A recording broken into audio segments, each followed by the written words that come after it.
हाँ जी class, very good afternoon to all of you. Okay class, हम लोगों ने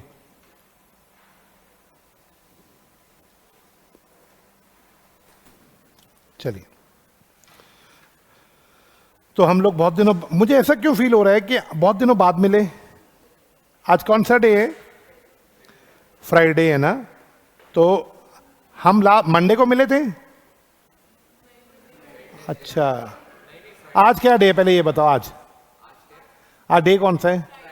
चलो आज हम फ्राइडे को यहाँ खड़े हैं। होली कब की थी? अच्छा, मंडे भी नहीं मिले, वेडनेसडे भी नहीं मिले, लास्ट फ्राइडे मिले थे। ओ भाई साहब,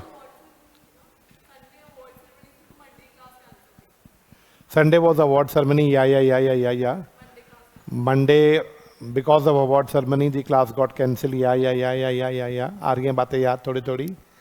हाँ, वो संडे को अवार्ड सेरेमनी हुई थी तो मंडे ऑफ किया था। मंडे ट्यूसडे दोनों, फिर ट्यूसडे वेडनेसडे होली की वजह से ऑफ हो गया था। तो फिर आज मिले after a week, almost a week है ना, 7 दिन बाद मिले। अब कब मिलेंगे? मंडे को सारे मिलेंगे। आपको मेरी बात समझ आ गई होगी? नहीं, मैं तो उम्मीद कर रहा हूँ सभी मिलेंगे मुझको, है ना। हाँ जी, गुड आफ्टरनून ऑनलाइन वाले बच्चों। तो मंडे को आखिर वो दिन आ ही गया कि रिजल्ट आ रहा है 8 तारीख को। संडे क्यों खराब कर रहे हो?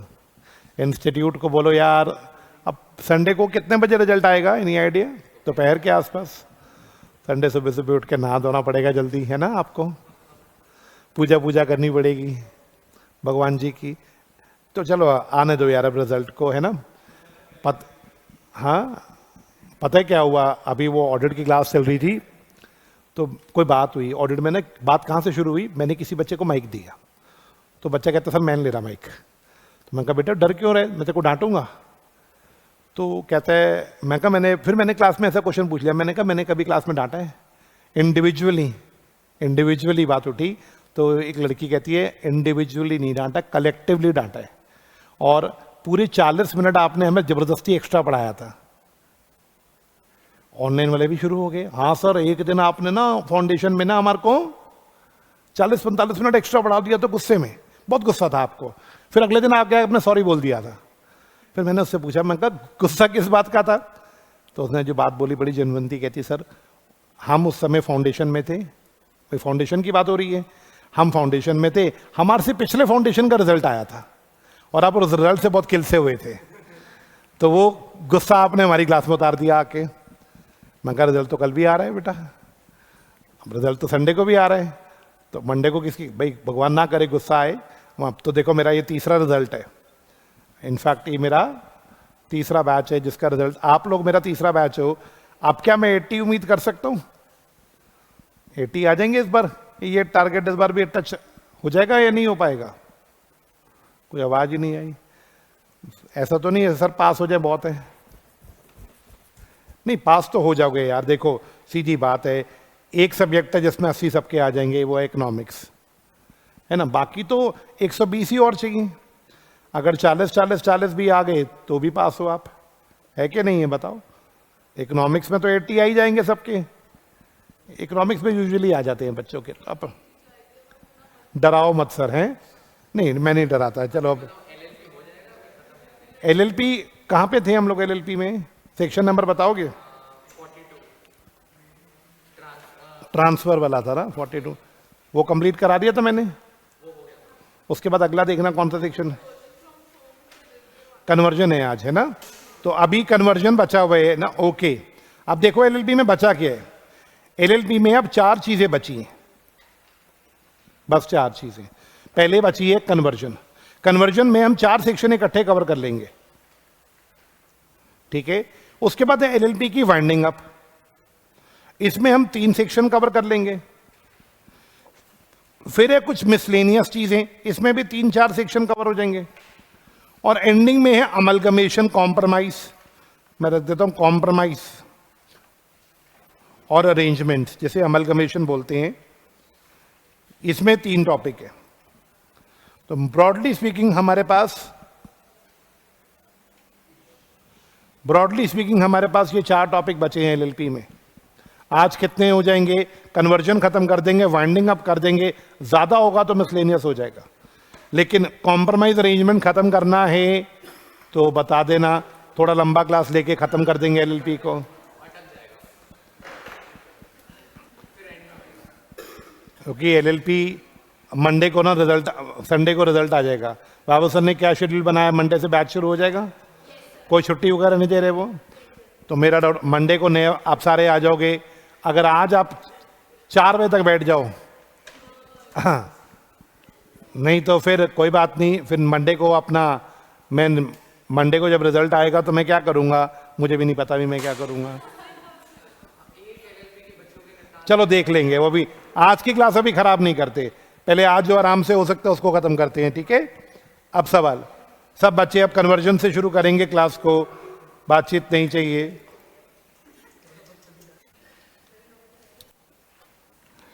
ओके क्लास, हम लोगों ने बहुत दिनों के बाद मिले तो मैं अभी रिवीजन नहीं कराऊंगा कुछ भी, क्योंकि काफी गैप हो गया ना।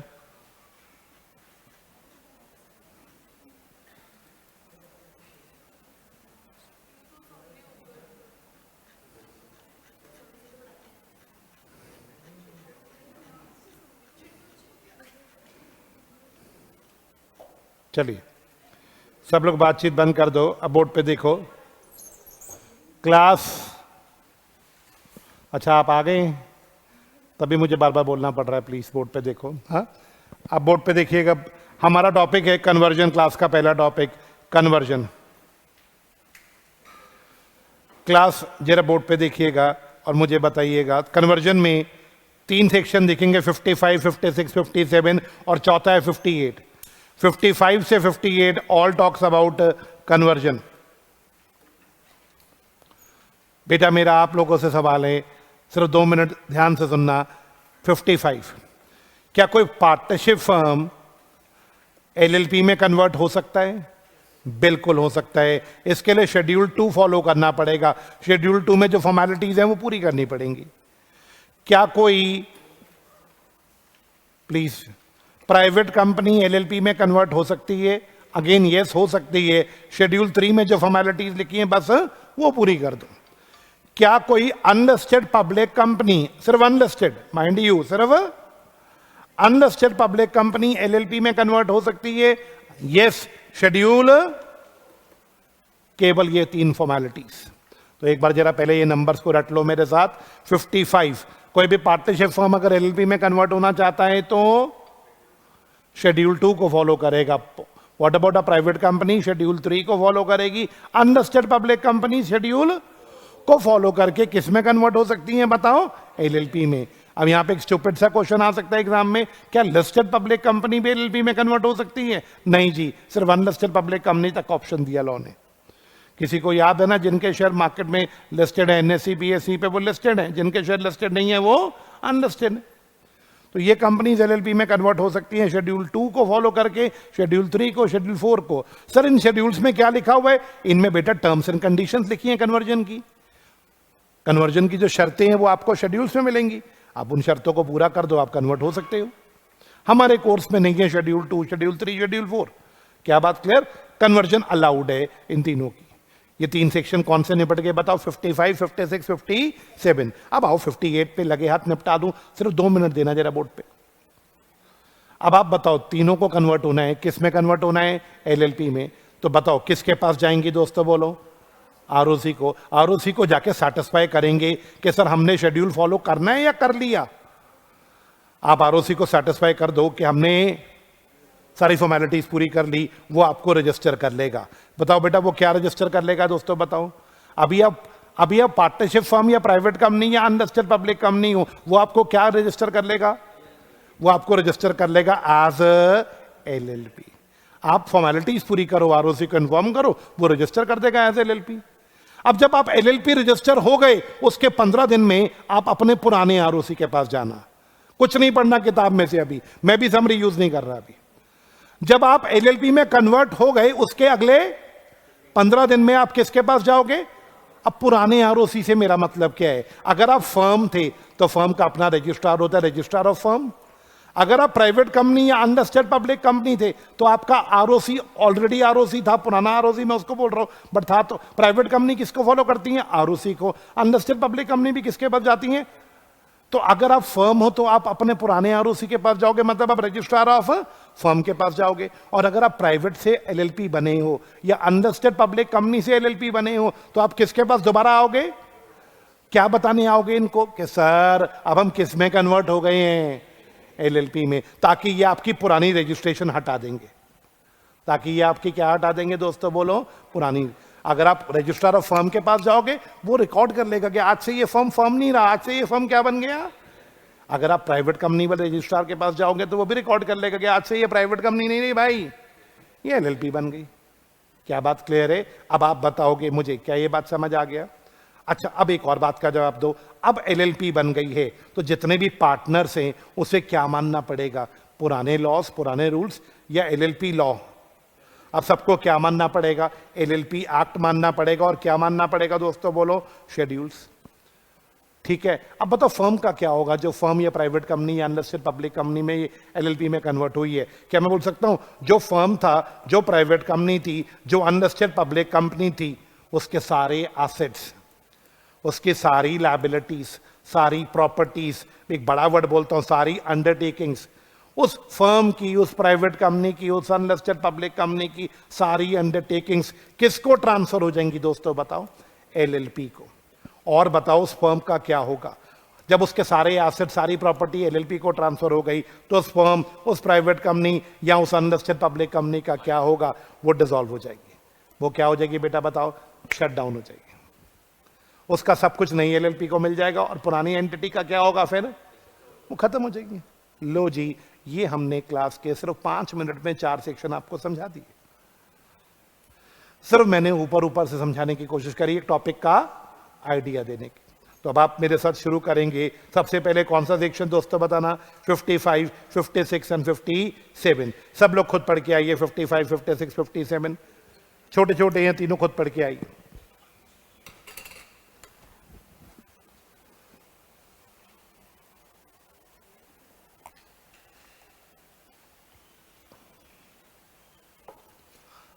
बोलो बच्चे, क्या वर्ड समझ आ रहे हैं? प्रोविजंस ऑफ दिस चैप्टर का मतलब आपको लॉ फॉलो करना पड़ेगा। सिर्फ लॉ या शेड्यूल भी फॉलो करना पड़ेगा? पूरा लॉ भी फॉलो करना पड़ेगा और शेड्यूल भी फॉलो करना पड़ेगा। 57 तक पढ़ना, 58 मैं पढ़ूंगा आपके साथ। हाँ जी, रेडी? 3 सेक्शन पढ़ने को बोला, 55, 56, 57 हो गया। अब चलिए 58 पे। अब आप पहले बोर्ड पे देखिएगा। रजिस्ट्रार जब सेटिस्फाई होगा कि आपने शेड्यूल फॉलो करा है, जब आरओसी को लगेगा कि आपने शेड्यूल 2 या शेड्यूल 3 या शेड्यूल 4 फॉलो करा और एलएलपी एक्ट और रूल्स को फॉलो करा, तो आपके डॉक्यूमेंट्स को रजिस्टर करके आपको एक सर्टिफिकेट दे जाएगा। सर्टिफिकेट का नाम क्या होगा? Certificate of registration. सब बच्चे बताओ, जिस पे मेंशन होगा कि आपकी एलएलपी अब क्या हो गई है? बच्चे बोलो, रजिस्टर। अभी साथ साथ मत पढ़ो, 1 मिनट, मैं एक पॉइंट पढ़ूंगा फिर आपको पढ़ने को दूंगा। क्लियर है? जब रजिस्ट्रार सेटिस्फाई हो गया ना कि ये प्राइवेट कंपनी ने तो शेड्यूल 3 फॉलो कर लिया या अनलिस्टेड पब्लिक कंपनी ने तो शेड्यूल 4 फॉलो कर लिया, तो वो क्या करेगा? आपको रजिस्टर कर लेगा एज अ एलएलपी और एक सर्टिफिकेट दे देगा जिसका नाम होगा सर्टिफिकेट ऑफ रजिस्ट्रेशन। सर्टिफिकेट मिल गया। किसने दे दिया सर्टिफिकेट? बेटा बोलो, किस बात का सर्टिफिकेट के बाद क्या बन गए हो? एलएलपी। पढ़ के आना फर्स्ट पॉइंट सब बच्चे।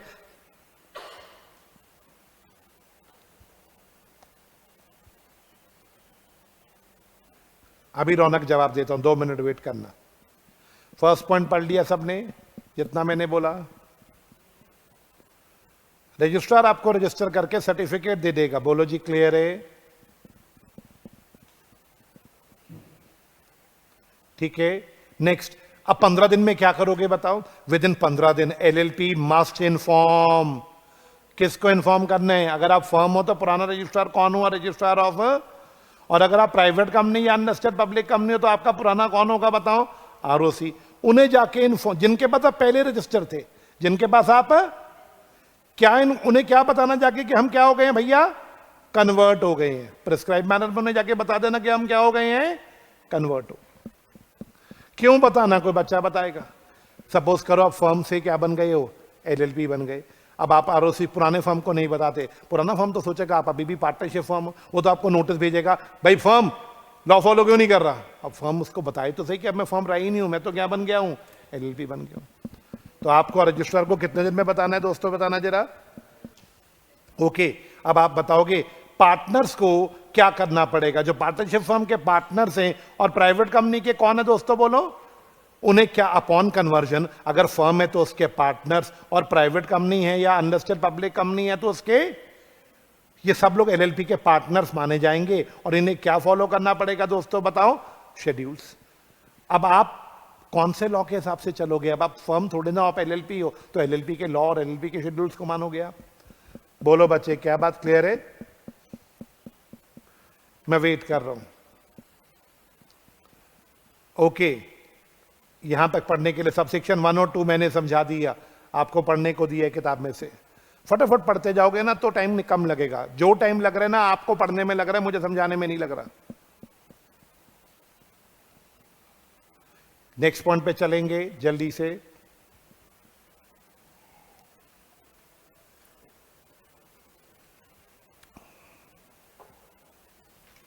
नेक्स्ट बताओगे, from the date of certificate of registration, जो डेट सर्टिफिकेट पे मेंशन होगी, कन्वर्जन उस दिन से इफेक्टिव मानी जाएगी। आप किस दिन से कन्वर्टेड माने जाओगे, जो डेट आपके सर्टिफिकेट ऑफ रजिस्ट्रेशन पे लिखी होगी। अब एंड करो मेरे साथ, जिस दिन रजिस्टर होगे उस दिन से एलएलपी एग्जिस्ट करेगी दुनिया में, और उस दिन क्या होगा, जितने भी एसेट, जितने भी राइट्स, जितनी भी लायबिलिटीज, जितने भी ऑब्लिगेशन फर्म के थे, कंपनी के थे, वो सब किसको, वेस्ट का मतलब होता है ट्रांसफर, किसको ट्रांसफर हो जाएंगे बताओ, विदाउट फर्दर एक्ट और डीड। कोई इसके लिए कोई ट्रांसफर डीड नहीं बनेगी, कोई डॉक्यूमेंट नहीं बनेगी, ऑटोमेटिक ट्रांसफर हो जाएगा। विदाउट फर्दर एक्ट का मतलब कोई सेल का पेपर, कोई ट्रांसफर का पेपर नहीं बनेगा, ये तो ऑटोमेटिकली ट्रांसफर हो जाएंगी सारी चीजें। और फिर उस फर्म का क्या होगा, फर्म या कंपनी डीम्ड मानी जाएगी, क्या हो जाएगी बेटा बताओ, और रजिस्ट्रार उन्हें अपने रिकॉर्ड में से हटा देगा। सब बच्चे सब सेक्शन 3 और 4 पढ़ो, फिर मैं आपको 2 ऑनलाइन डाउट्स बताता हूं, बच्चों ने अच्छी लिखी हैं।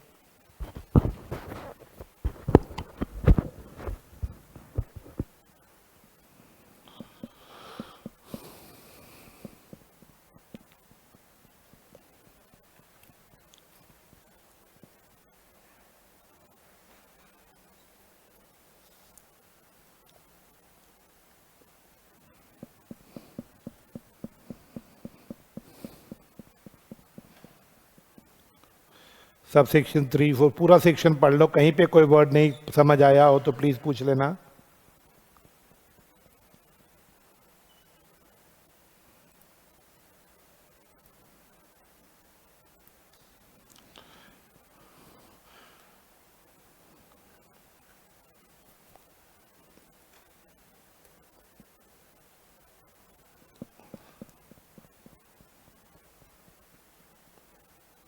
लैंग्वेज हार्ड है क्या, बहुत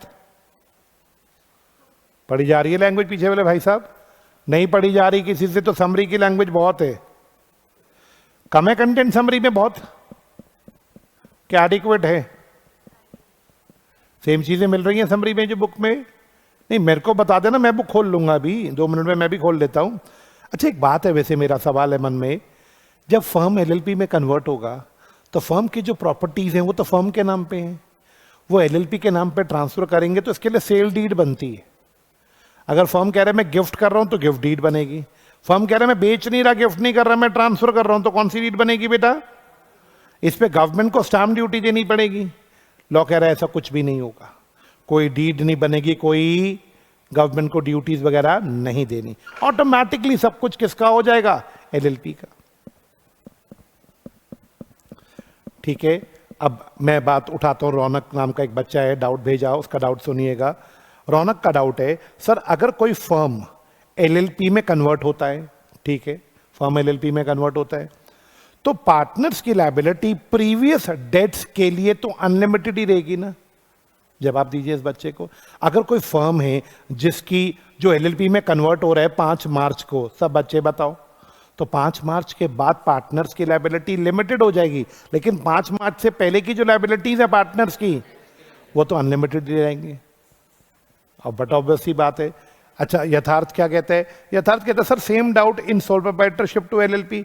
बेटे यथार्थ आंसर तो मेरा सेम है, सोल प्रोप्राइटर के केस में भी सेम है। सोल प्रोप्राइटर जब एलएलपी में कन्वर्ट होगा 5 मार्च को, तो आंसर सेम होगा। 5 मार्च से पहले की उसकी लायबिलिटीज अनलिमिटेड, 5 मार्च के बाद लिमिटेड। यथार्थ आंसर तो ये होगा। बट बच्चे सोल प्रोप्राइटर एलएलपी में कन्वर्ट हो ऐसा तो लॉ में लिखा ही नहीं है। एलएलपी सोल प्रोप्राइटर एलएलपी में कन्वर्ट हो सकता है ऐसा लॉ में कहीं लिखा ही नहीं है। Reason was very simple. कोई बताएगा क्यों नहीं लिखा? सोल प्रोप्राइटर अकेला बंदा होता है और एलएलपी बनाने के लिए 2 लोग चाहिए। यथार्थ बेटा आपका डाउट क्लियर हो गया? हाँ जी, चलिए रौनक आपका डाउट खत्म, इनका डाउट खत्म, तो क्लास का पहला टॉपिक खत्म। That's all. बस आज के लिए वाइंड अप करें तो जरा हो गया। हाँ जी, जाग रहे हैं? क्लास का पहला टॉपिक बंद कर दें, क्लास के सेकंड टॉपिक पे चलते। फॉरेन एलएलपी मिसलेनियस है, अभी नहीं उठा रहा मैं, अभी नहीं उठा रहा मैं। सेकंड टॉपिक पे जा रहा हूं, क्लास की वाइंडिंग अप। छोटे वाइंडिंग अप आ जाओ। वाइंडिंग अप के 3 सेक्शन निपटा दो, 63, 64, 65।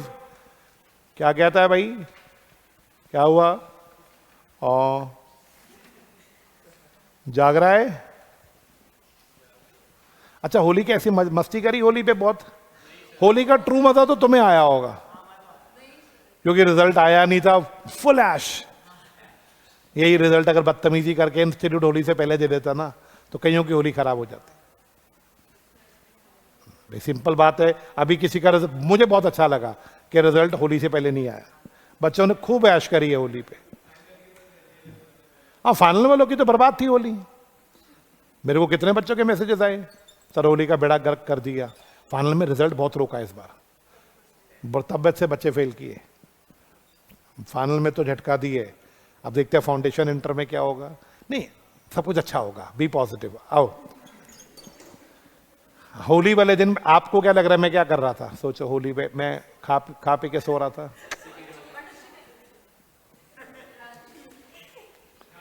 मैं दुखी लोगों की जूम पे क्लासेस ले रहा था। फाइनल वाले बच्चे लगे हुए थे, फाइनल वाले बच्चे लगे हुए थे, सर ये सर वो। सर अब देखो, फाइनल वालों का जेन्युइन डाउट है। देखो डाउट जेन्युइन सुनना, जो मुझे डाउट उनका बहुत जेन्युइन लगा वो सुनो। लड़कों का सुनाता हूँ, फिर लड़कियों का सुनाऊंगा। फाइनल में जेन्युइन डाउट लड़कों का, सर ऑफिस से 6 महीने की छुट्टी ली थी सर फाइनल की पढ़ाई करने के लिए, अब सर फेल हो गए सर, अब ऑफिस दोबारा छुट्टी देगा नहीं। अब अगला लाइन, ऑफिस छोड़ दूं तो एक्सपीरियंस खराब हो जाएगा सारा का सारा। ऑफिस छोड़ना नहीं चाहता, क्योंकि सीए बन गया तो यही ऑफिस वाले अच्छी सैलरी पे रख लेंगे मुझे। क्या करे सर? ये तो किसने बोला? लड़कों ने बोला। लड़कियों में जो कॉमन डाउट था, सर घर वाले जब तक पेपर दे रहे थे तब तक सब कुछ सही था, जब तक रिजल्ट नहीं आया पेरेंट्स ने कहा था अभी शादी की कोई बात नहीं करेंगे, रिजल्ट आ जाए 2-3 साल जॉब करो उसके बाद शादी करेंगे। अब सर फेल हो गए तो डरा रहे हैं, अब तो शादी कर देते हैं, पास तो हो नहीं रही है। बात तो सही है, डराते हैं वो ऐसे। ये 2 जेन्युइन डाउट जो मुझे लगे बच्चों के, फाइनल वाले बच्चे इसी पे लगे हुए थे। मैं तो स्ट्रैटेजी सबको दे रहा था, मैं कहा नहीं, लड़कियों को भी स्ट्रैटेजी दी मैंने, लड़कों को भी दी। आप किसकी सुनना चाहते हो, लड़कों की लड़की की? लड़कों की स्ट्रैटेजी ये थी, बेटा ऑफिस छोड़ने की जरूरत नहीं है, अर्ली मॉर्निंग उठो, लेट नाइट तक पढ़ो, ऑफिस भी रखो और पढ़ाई भी करो, सिंगल ग्रुप करके दो, अगर डबल ग्रुप नहीं दे सकते तो, बट ऑफिस नहीं छोड़ना और साथ में पढ़ाई, अर्ली मॉर्निंग होगी या लेट नाइट होगी। ये तो लड़कों के लिए था। लड़कियों के लिए क्या था? मैं लड़कियों को बोला, लड़कियों अपने पेरेंट्स को हिंदी में समझा दो कि शादी की बात करी तो मेरे से बुरा कोई नहीं होगा। अभी मुझे अपने आप को पहले, मैंने एक इमोशनल लाइन उनको लड़कियों को बोली, मैं कहा ये लाइन अपनी मम्मी पापा को टिका देना, उन्हें बोलना मम्मी देखो मेरा सीए क्वालिफाई नहीं हुआ, आप मेरी शादी ऐसे कर दोगी ना, वो लड़का सारी ज़िंदगी मुझे ताने मारेगा कि तेरा तो खुद का सीए नहीं निकला था। मैं कहा तो मम्मी आप चाहते हो आपकी बेटी लूजर बनी रहे सारी ज़िंदगी? क्या ये इमोशनल लाइन होगी थोड़ी सी? नहीं, मैं ये काम करता हूँ बेटा। आओ चलो, अब क्लास का सेकंड टॉपिक, बस क्लास 1 मिनट के लिए सब बच्चे अब शांत हो जाओ। अब हम वाइंडिंग अप पे जा रहे हैं। बेटा सब बच्चे बोर्ड पे देखो, मैंने उस दिन भी वर्ड समझाया था, आज फिर समझा रहा हूं। एक होता है वाइंडिंग अप और एक होता है डिसोल्यूशन। वाइंडिंग अप का मतलब होता है आप अपने एसेट बेच दो और अपनी क्या पे ऑफ कर दो, आराम से आप एसेट बेच दो, लायबिलिटी पे कर दो, और जो बैलेंस बचता है वो पार्टनर्स में बांट दो। हिसाब किताब को बोलते हैं वाइंडिंग अप। और जब हिसाब कंप्लीट हो जाए तो फिर आपका नाम रिकॉर्ड में से कट जाता है, वो क्या होता है बताओ, डिसोल्यूशन। दोबारा हिसाब किताब करना वाइंडिंग अप होता है, और सरकारी रिकॉर्ड में से नाम कटवाना डिसोल्यूशन होता है। क्या बात क्लियर है? मेरा सवाल सब बच्चों से, मेरे को लग रहा है मैंने उल्टा तो नहीं बोल दिया कि सीधा बोला है? अभी पता लग जाएगा, अभी पता लग जाएगा। आपको मैंने 2 वर्ड समझाए, अब मेरी बात सुनना। अभी इस टॉपिक की कोई नीड नहीं। अभी क्वेश्चन ये आया, एलएलपी को बंद करना है। सब बच्चे बताओ बंद कैसे करते हैं एलएलपी को? वॉलेंटरली बंद होगी या ट्रिब्यूनल बंद करेगा? यस, एलएलपी बंद करने के दोनों तरीके हैं। पहला तरीका वॉलेंटरली, सब मतलब समझाओ। अगर सारे पार्टनर मिलकर डिसाइड करें कि चलो एलएलपी को क्या कर दें, बंद कर दें, तो क्या एलएलपी को बंद किया जा सकता है? Yes, that is voluntarily. But voluntarily का एक रूल होगा, सारे पार्टनर्स एग्री करें। सेकेंड ऑप्शन क्या रहेगा? ट्रिब्यूनल। ट्रिब्यूनल 5 केसेस में एलएलपी को बंद कर देता है। आओ हम 5 केसेस पढ़ेंगे। कौन से 5 केसेस? फिलहाल एलएलपी बंद करने के 2 ही कारण हैं, या तो वॉलेंटरली, एलएलपी में बी वाउंड अप वॉलेंटरली और बाय ट्रिब्यूनल। हाँ जी, and so wound up may be dissolve. पहले वाउंड अप होगी या पहले डिसॉल्व होगी? And so wound up may be dissolve. पहले वाउंड अप कर दो फिर उसको डिसॉल्व कर दो। ठीक है, 2 ही तरीके हैं बंद करने के। तरीका नंबर 2 क्या, कौन बंद करता है तरीका नंबर 2 में? ट्रिब्यूनल। ट्रिब्यूनल ये देखो 5 कारण है जब एलएलपी को बंद करता है। अब आओ इन 5 कारणों को पहले समझ लो जल्दी से। ट्रिब्यूनल में order winding up of LLP if alert. Tribunal LLP को बंद कर सकता है अगर, बोलो रेडी हो, अगर बुलेट 1 एलएलपी खुद पहुंच जाए ट्रिब्यूनल के पास, सर आप हमें बंद कर दो। ये बात पल्ले नहीं पड़ी। एलएलपी खुद पहुंच जाए ट्रिब्यूनल के पास, सर हम बंद कर दो। बताओ इसमें इलॉजिकल क्या लग रहा है? अगर उसे बंदी करनी है तो वॉलेंटरली कर ले, वो ट्रिब्यूनल के पास क्यों आ रही है? पार्टनर सारे मान नहीं रहे। वॉलेंटरली का रूल क्या होता है? सारे पार्टनर्स मानने चाहिए, सारे नहीं मान रहे। 6 में से 5 कह रहे बंद करो, 1 कह रहे नहीं बंद करो, तो पांचों किसके पास आ गए? ट्रिब्यूनल के पास। देखो सर हम सारे नहीं मान रहे, तो प्लीज सर हम वॉलेंटरली बंद नहीं कर सकते, आप हमें कर दो सर। ट्रिब्यूनल सबकी सुनेगा, फिर डिसाइड करेगा कि बंद करना है या नहीं करना। First point clear. सेकंड, किसी को याद है किसी एलएलपी के पार्टनर 2 से कम हो गए? एलएलपी के पार्टनर 2 से कम हो गए और ऐसा 6 महीने से ज्यादा चलता रहा। याद आया? कुछ ऐसा कंसेप्ट पढ़ा था। अगर पार्टनर 2 से कम हो जाए और 6 महीने से ज्यादा चलता रहे, मतलब 6 महीने से ज्यादा हो गए, पार्टनर 2 से कम हो गए, एलएलपी अपना बिजनेस कर रही है। हमने क्या पढ़ा था, किसी को याद है? तो 6 महीने के बाद जो भी लायबिलिटीज होंगी ना, उसके लिए कौन लायबल होगा? अकेला पार्टनर। वो तो लायबिलिटी के पॉइंट ऑफ व्यू से था। यहां देखो, अगर एलएलपी के पार्टनर 2 की जगह 1 रह गया और 6 महीने तक वो अकेला ही बिजनेस करता रहा, तो 6 महीने के बाद ट्रिब्यूनल उसको बुला के बोलेगा, बेटे ये क्या कर रहे हो, अकेले कैसे कर रहे हो, मैं आपको क्या करता हूं बताओ, मैं आपका वाइंड अप करता हूं। दूसरा रीजन। तीसरा, एलएलपी ने देश की अखंडता और एकता के खिलाफ कोई काम किया, सॉवरेनिटी एंड इंटीग्रिटी के खिलाफ किया। अखंड भारत, देश के सॉवरेनिटी और इंटीग्रिटी के खिलाफ किया, या किसी स्टेट की सिक्योरिटी के खिलाफ किया, या लॉ एंड ऑर्डर के खिलाफ कुछ कर दिया। एलएलपी बेटा बॉम्ब ब्लास्ट कर रही है। सब बच्चे बताओ एलएलपी क्या कर रही है? क्या ये सिक्योरिटी ऑफ स्टेट के खिलाफ है? एलएलपी हिंदू मुसलमानों में लड़ाई करा देती है कि ये इंटीग्रिटी के खिलाफ, इसके सॉवरेनिटी इंटीग्रिटी के खिलाफ है, अखंडता एकता के खिलाफ है, हिंदू मुसलमानों में झगड़ा कराना। एलएलपी ऐसे धंधे करेगी, बॉम्ब ब्लास्ट कराएगी, टेररिस्ट को ट्रेनिंग देगी, ऐसे एलएलपी को चलने थोड़ी ना देंगे, बंद करो। नेक्स्ट सवाल, याद है लास्ट क्लास में 2 डॉक्यूमेंट्स पढ़ाए थे। एलएलपी ने अपना कौन सा डॉक्यूमेंट जमा नहीं कराया? Statements of accounts and solvency, या फिर और वर्ड है और, या फिर क्या नहीं जमा कराया? कितने साल तक? 5 साल, कोई भी 5 साल या लगातार 5 साल? वर्ड है कॉन्सिक्यूटिव। What is consecutive? 5 साल तक लगातार किसी एलएलपी ने या तो अपना एनुअल रिटर्न जमा नहीं कराया या स्टेटमेंट ऑफ अकाउंट जमा नहीं कराए। सब बच्चे हेल्प करना, 21 में नहीं कराया, 22 में नहीं कराया, 23 में नहीं कराया, 24 में करा दिया, 25 में नहीं कराया। बोलो, 1 साल में करा दिया तो कोई दिक्कत नहीं है, बंद नहीं होगे। लेकिन लगातार 5 साल नहीं कराए डॉक्यूमेंट जमा तो ट्रिब्यूनल बंद कर देगा। तो तोड़ बताओ इसका क्या है? 5 साल में 4 साल मत जमा कराया करो, लेकिन 1 साल जमा करा दिया करो, ट्रिब्यूनल बंद नहीं करेगा। क्या बात क्लियर? ट्रिब्यूनल तभी बंद करेगा इस पॉइंट में जब लगातार 5 साल हो गए। बोलो जी, क्या बात क्लियर है? आवाज नहीं आई? अच्छा, और का मतलब क्या है? कोई बच्चों से एक बार बता रहे, और का मतलब क्या है? दोनों में से कोई भी एक डॉक्यूमेंट जमा नहीं हुआ। जरूरी नहीं है स्टेटमेंट ऑफ अकाउंट जमा ना हो। क्या बता, स्टेटमेंट ऑफ अकाउंट जमा बट एनुअल रिटर्न जमा नहीं हुआ। क्या बात क्लियर? लास्ट का मतलब है कोई और just an equitable ground. Just an equitable का मतलब कोई और भी जेन्युइन ग्राउंड होगा तो ट्रिब्यूनल बंद कर देगा। जस्ट का मतलब जेन्युइन, इक्विटेबल का मतलब इनसे मिलता जुलता। जस्ट हो गया जेन्युइन, इक्विटेबल हो गया ऊपर वाले 4 पॉइंट से मिलता जुलता। और भी कोई जेन्युइन इनसे मिलता जुलता पॉइंट होगा तो ट्रिब्यूनल एलएलपी को बंद कर देगा। तो कुल मिला के 64 में हमने कितने ग्राउंड्स पढ़े? जल्दी बोल दो। अरे आवाज नहीं है। 64 में कितने ग्राउंड्स? एक बार जल्दी से बताओगे। 64 में 5 ग्राउंड से पहले 63।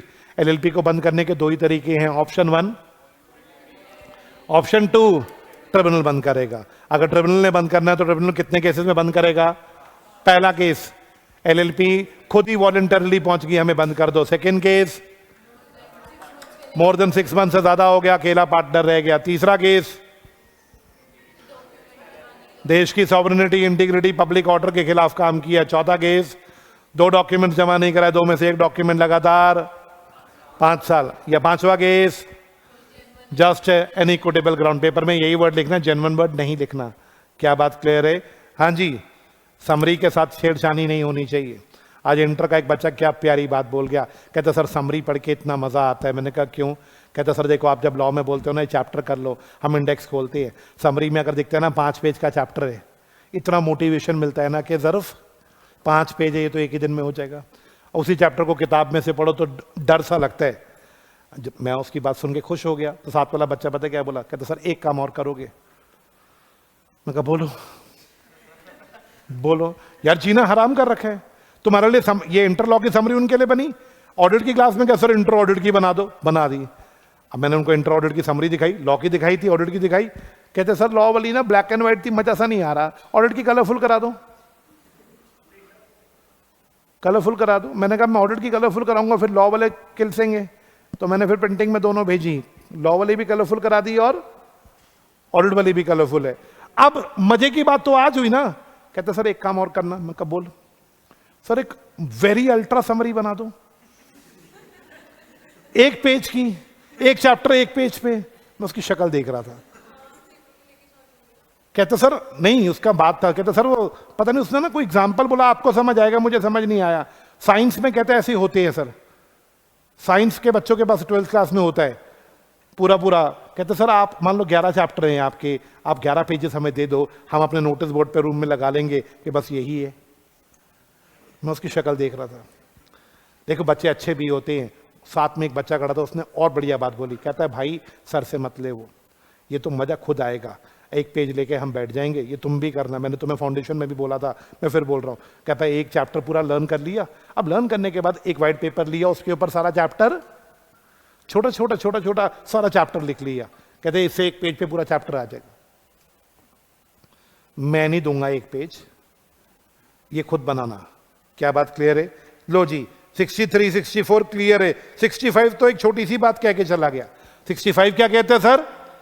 सीजी रूल्स बनाएगी for winding up and dissolution. Winding up के लिए सीजी भी क्या बनाएगी बेटा? रूल्स में बताएगी वाइंडिंग अप के तरीके। हमें नहीं पढ़ना, बस इतनी लाइन याद रखना, सीजी वाइंडिंग अप को लेके क्या बनाएगी? रूल्स। तो वाइंडिंग अप के 3 सेक्शन निपट लिए। कौन कौन से? 63 64 65।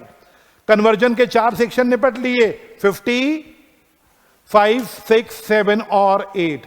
क्लास के 2 टॉपिक खत्म हो गए। अब हम तीसरे टॉपिक पे चलेंगे, मिसलेनियस। क्या बात क्लियर है? मेरा डाउट, सब बच्चे अब रेडी हो जाएं किसके लिए? मिसलेनियस। मिसलेनियस में हमारे पास छोटे छोटे 4 टॉपिक है। पहला ये रहा foreign LLP. Foreign LLP,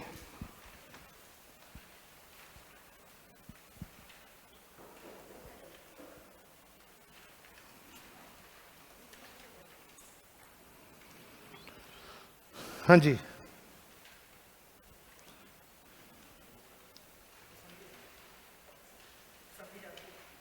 class क्या हुआ? शुरू करूं? आराम से मुझे एक बात बताओगे, फॉरेन एलएलपी क्या होंगी? जो इंडियन एलएलपी नहीं हो। बिल्कुल ठीक, यही तो एक्सपेक्टेड था। हाँ, फॉरेन कंपनी जिसको याद हो सेम बात बोले फॉरेन एलएलपी के लिए। ये इनकॉर्पोरेटेड कहां होंगी? और इंडिया में इनका क्या होगा? प्लेस ऑफ बिजनेस होगा। इंडिया में ये क्या करेंगी? बिजनेस करेंगे। फॉरेन एलएलपी वो एलएलपी है जो इंडिया में रजिस्टर्ड नहीं होती, इंडिया के, बट इंडिया में उनका ऑफिस होता है, दुकान होती है, प्लेस ऑफ बिजनेस होता है, और इंडिया में वो सामान बेचती है। क्लियर है बच्चे? अब ध्यान से सुनना, जैसे फॉरेन एलएलपीज हैं ऐसी फॉरेन कंपनीज हैं। आपको मैं पढ़ाऊंगा सीए इंटर में, मैं आपको फॉरेन एलएलपी डिटेल में नहीं पढ़ाऊंगा, लेकिन क्या डिटेल में पढ़ाऊंगा? फॉरेन कंपनी वो कंपनी अगेन जो इंडिया में रजिस्टर्ड है, इंडिया के बाहर, बट उन्होंने इंडिया में अपना प्लेस ऑफ बिजनेस खोला, इंडिया में बिजनेस कर रहे हैं।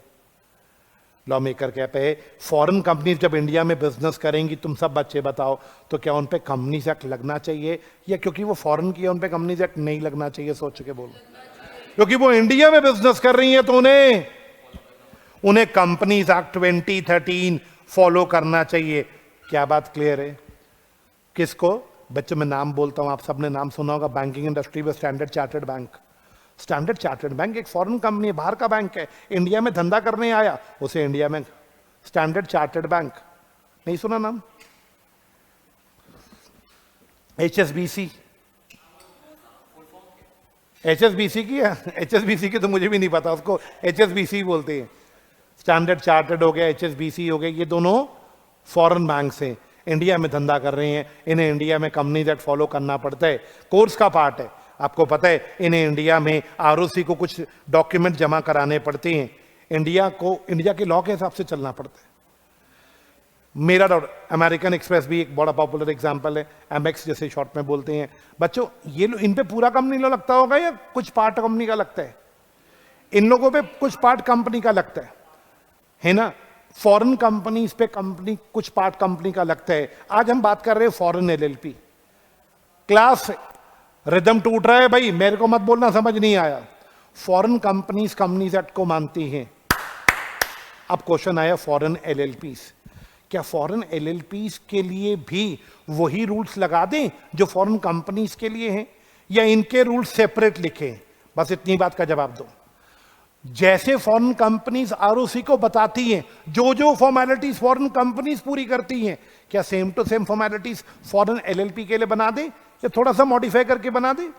सेम टू सेम बना दें, सेम टू सेम, या थोड़ा सा मॉडिफाई कर दें, या अलग ही कर दें? इनके लिए कंपनी लॉ रहने दें, इनको एलएलपी एक्ट में ही रखें, इनके लिए एलएलपी एक्ट में फॉर्मेलिटीज लिख दें। ये सीजी की मर्जी है। ये किसकी मर्जी है? सीजी चाहे तो फॉरेन एलएलपीज के ऊपर कंपनीज एक्ट लगाएगी, सेम वही वाला कंपनीज एक्ट जो फॉरेन कंपनीज पे लगता है, या थोड़ा बहुत मॉडिफाई करके। या सीजी को लगता है कंपनीज एक्ट वाला मैकेनिज्म नहीं लगना चाहिए, इन पे कोई और मैकेनिज्म लगना चाहिए, इन पे एलएलपी लगना चाहिए, तो उनके ऊपर कंपनीज एक्ट नहीं लगाएगी, क्या लगा देगी? कोई अदर मैकेनिज्म। अदर मैकेनिज्म का एग्जांपल मैंने क्या दिया था बताओ बेटा? एलएलपी एक्ट लगा देगी। मैं सच बताऊं क्या होगा, फॉरेन एलएलपीज के ऊपर वही प्रोविजन लगते हैं जो फॉरेन कंपनीज पे लगते हैं। आसान है ना गवर्नमेंट के लिए, जो फॉरेन कंपनी के रूल्स हैं वही फॉरेन एलएलपीज को मानने पड़ते हैं। क्या बात क्लियर है? तो फॉरेन एलएलपीज को भी वही रूल्स मानने पड़ते हैं जो फॉरेन कंपनीज को मानने हैं। अब मेरा डाउट, एक बार जरा लैंग्वेज को पढ़ते हैं, लैंग्वेज क्या कह रही है? सब बच्चे आओ। सीजी रूल्स बनाएगी किसके लिए? क्या फॉरेन एलएलपीज को इंडिया में अपना बिजनेस खोलना पड़ेगा? बताओ बेटा, प्लेस ऑफ बिजनेस। बिल्कुल, वो भी इंडिया में बिजनेस करेंगी। क्या या तो इन पे कंपनी लॉ लगा दिया जाएगा बेटा पूरा, या थोड़ा बहुत मॉडिफाई करके? ध्यान से पढ़ना, पूरा लॉ लगा दिया जाएगा या थोड़ा मॉडिफाई करके लगा दिया जाएगा? वो दोनों ऑप्शन से, या फिर कंपनी लॉ लगाया ही नहीं जाएगा। और के बाद देखो एक वर्ड है अदर प्रिस्क्राइब्ड रेगुलेटरी मैकेनिज्म। इस वर्ड का मतलब है कंपनी लॉ नहीं लगाया जाएगा, कोई और लॉ, कोई और फॉर्मेलिटी लगा दी जाएगी इन पे।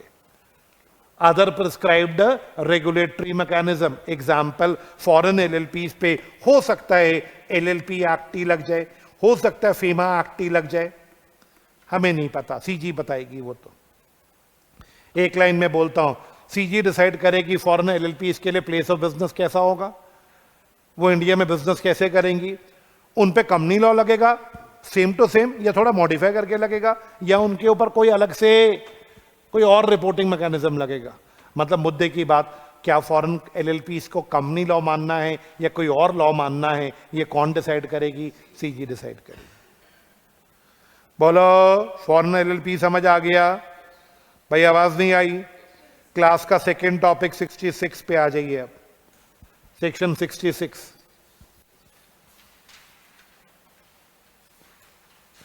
सेक्शन 66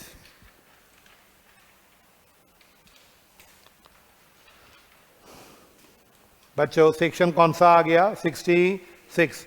सब बच्चे बोर्ड पे देख के बोलो, क्या कोई पार्टनर, अब एलएलपी का टॉपिक चल रहा है, क्या कोई पार्टनर एलएलपी को लोन दे सकता है?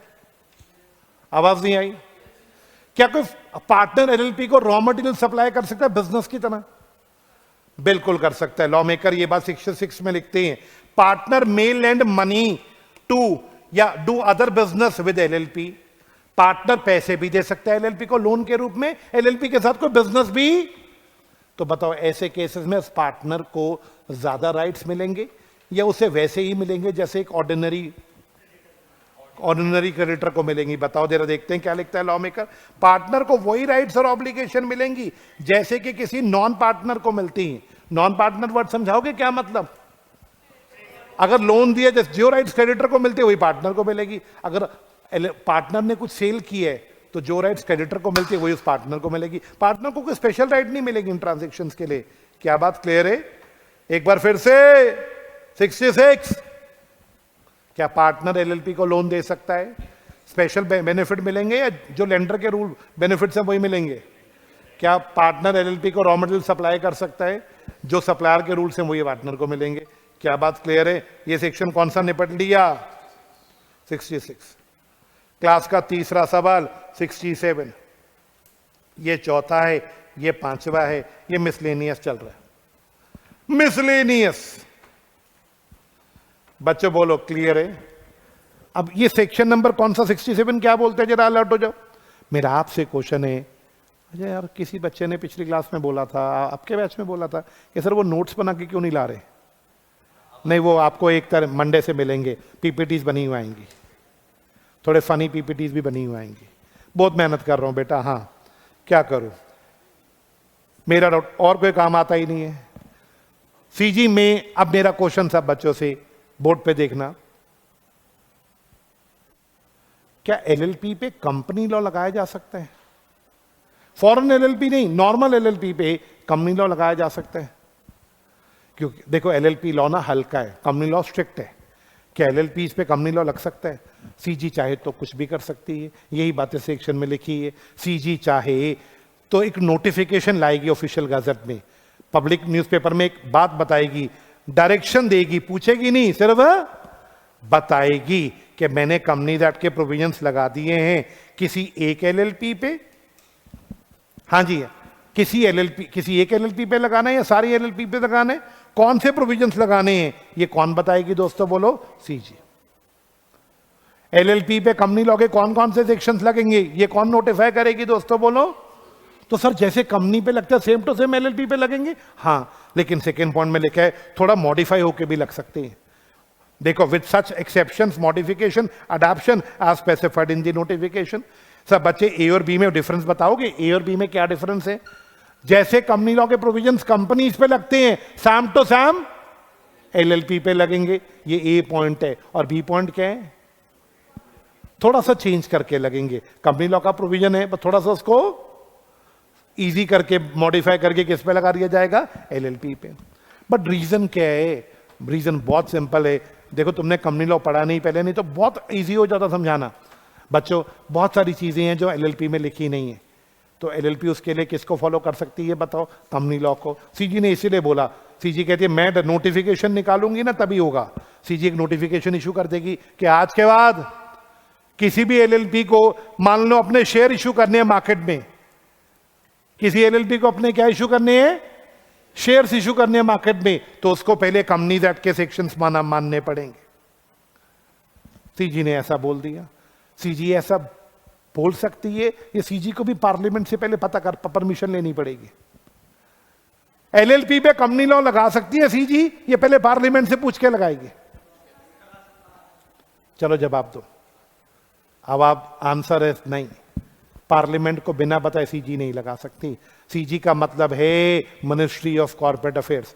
सीजी सीधा नहीं बोल सकती कि कंपनी लॉ एलएलपी इस पे लगेगा। सीजी पहले किससे पूछेगी? आवाज नहीं है, किससे पूछेगी? पार्लियामेंट से। पार्लियामेंट से कैसे पूछेगी?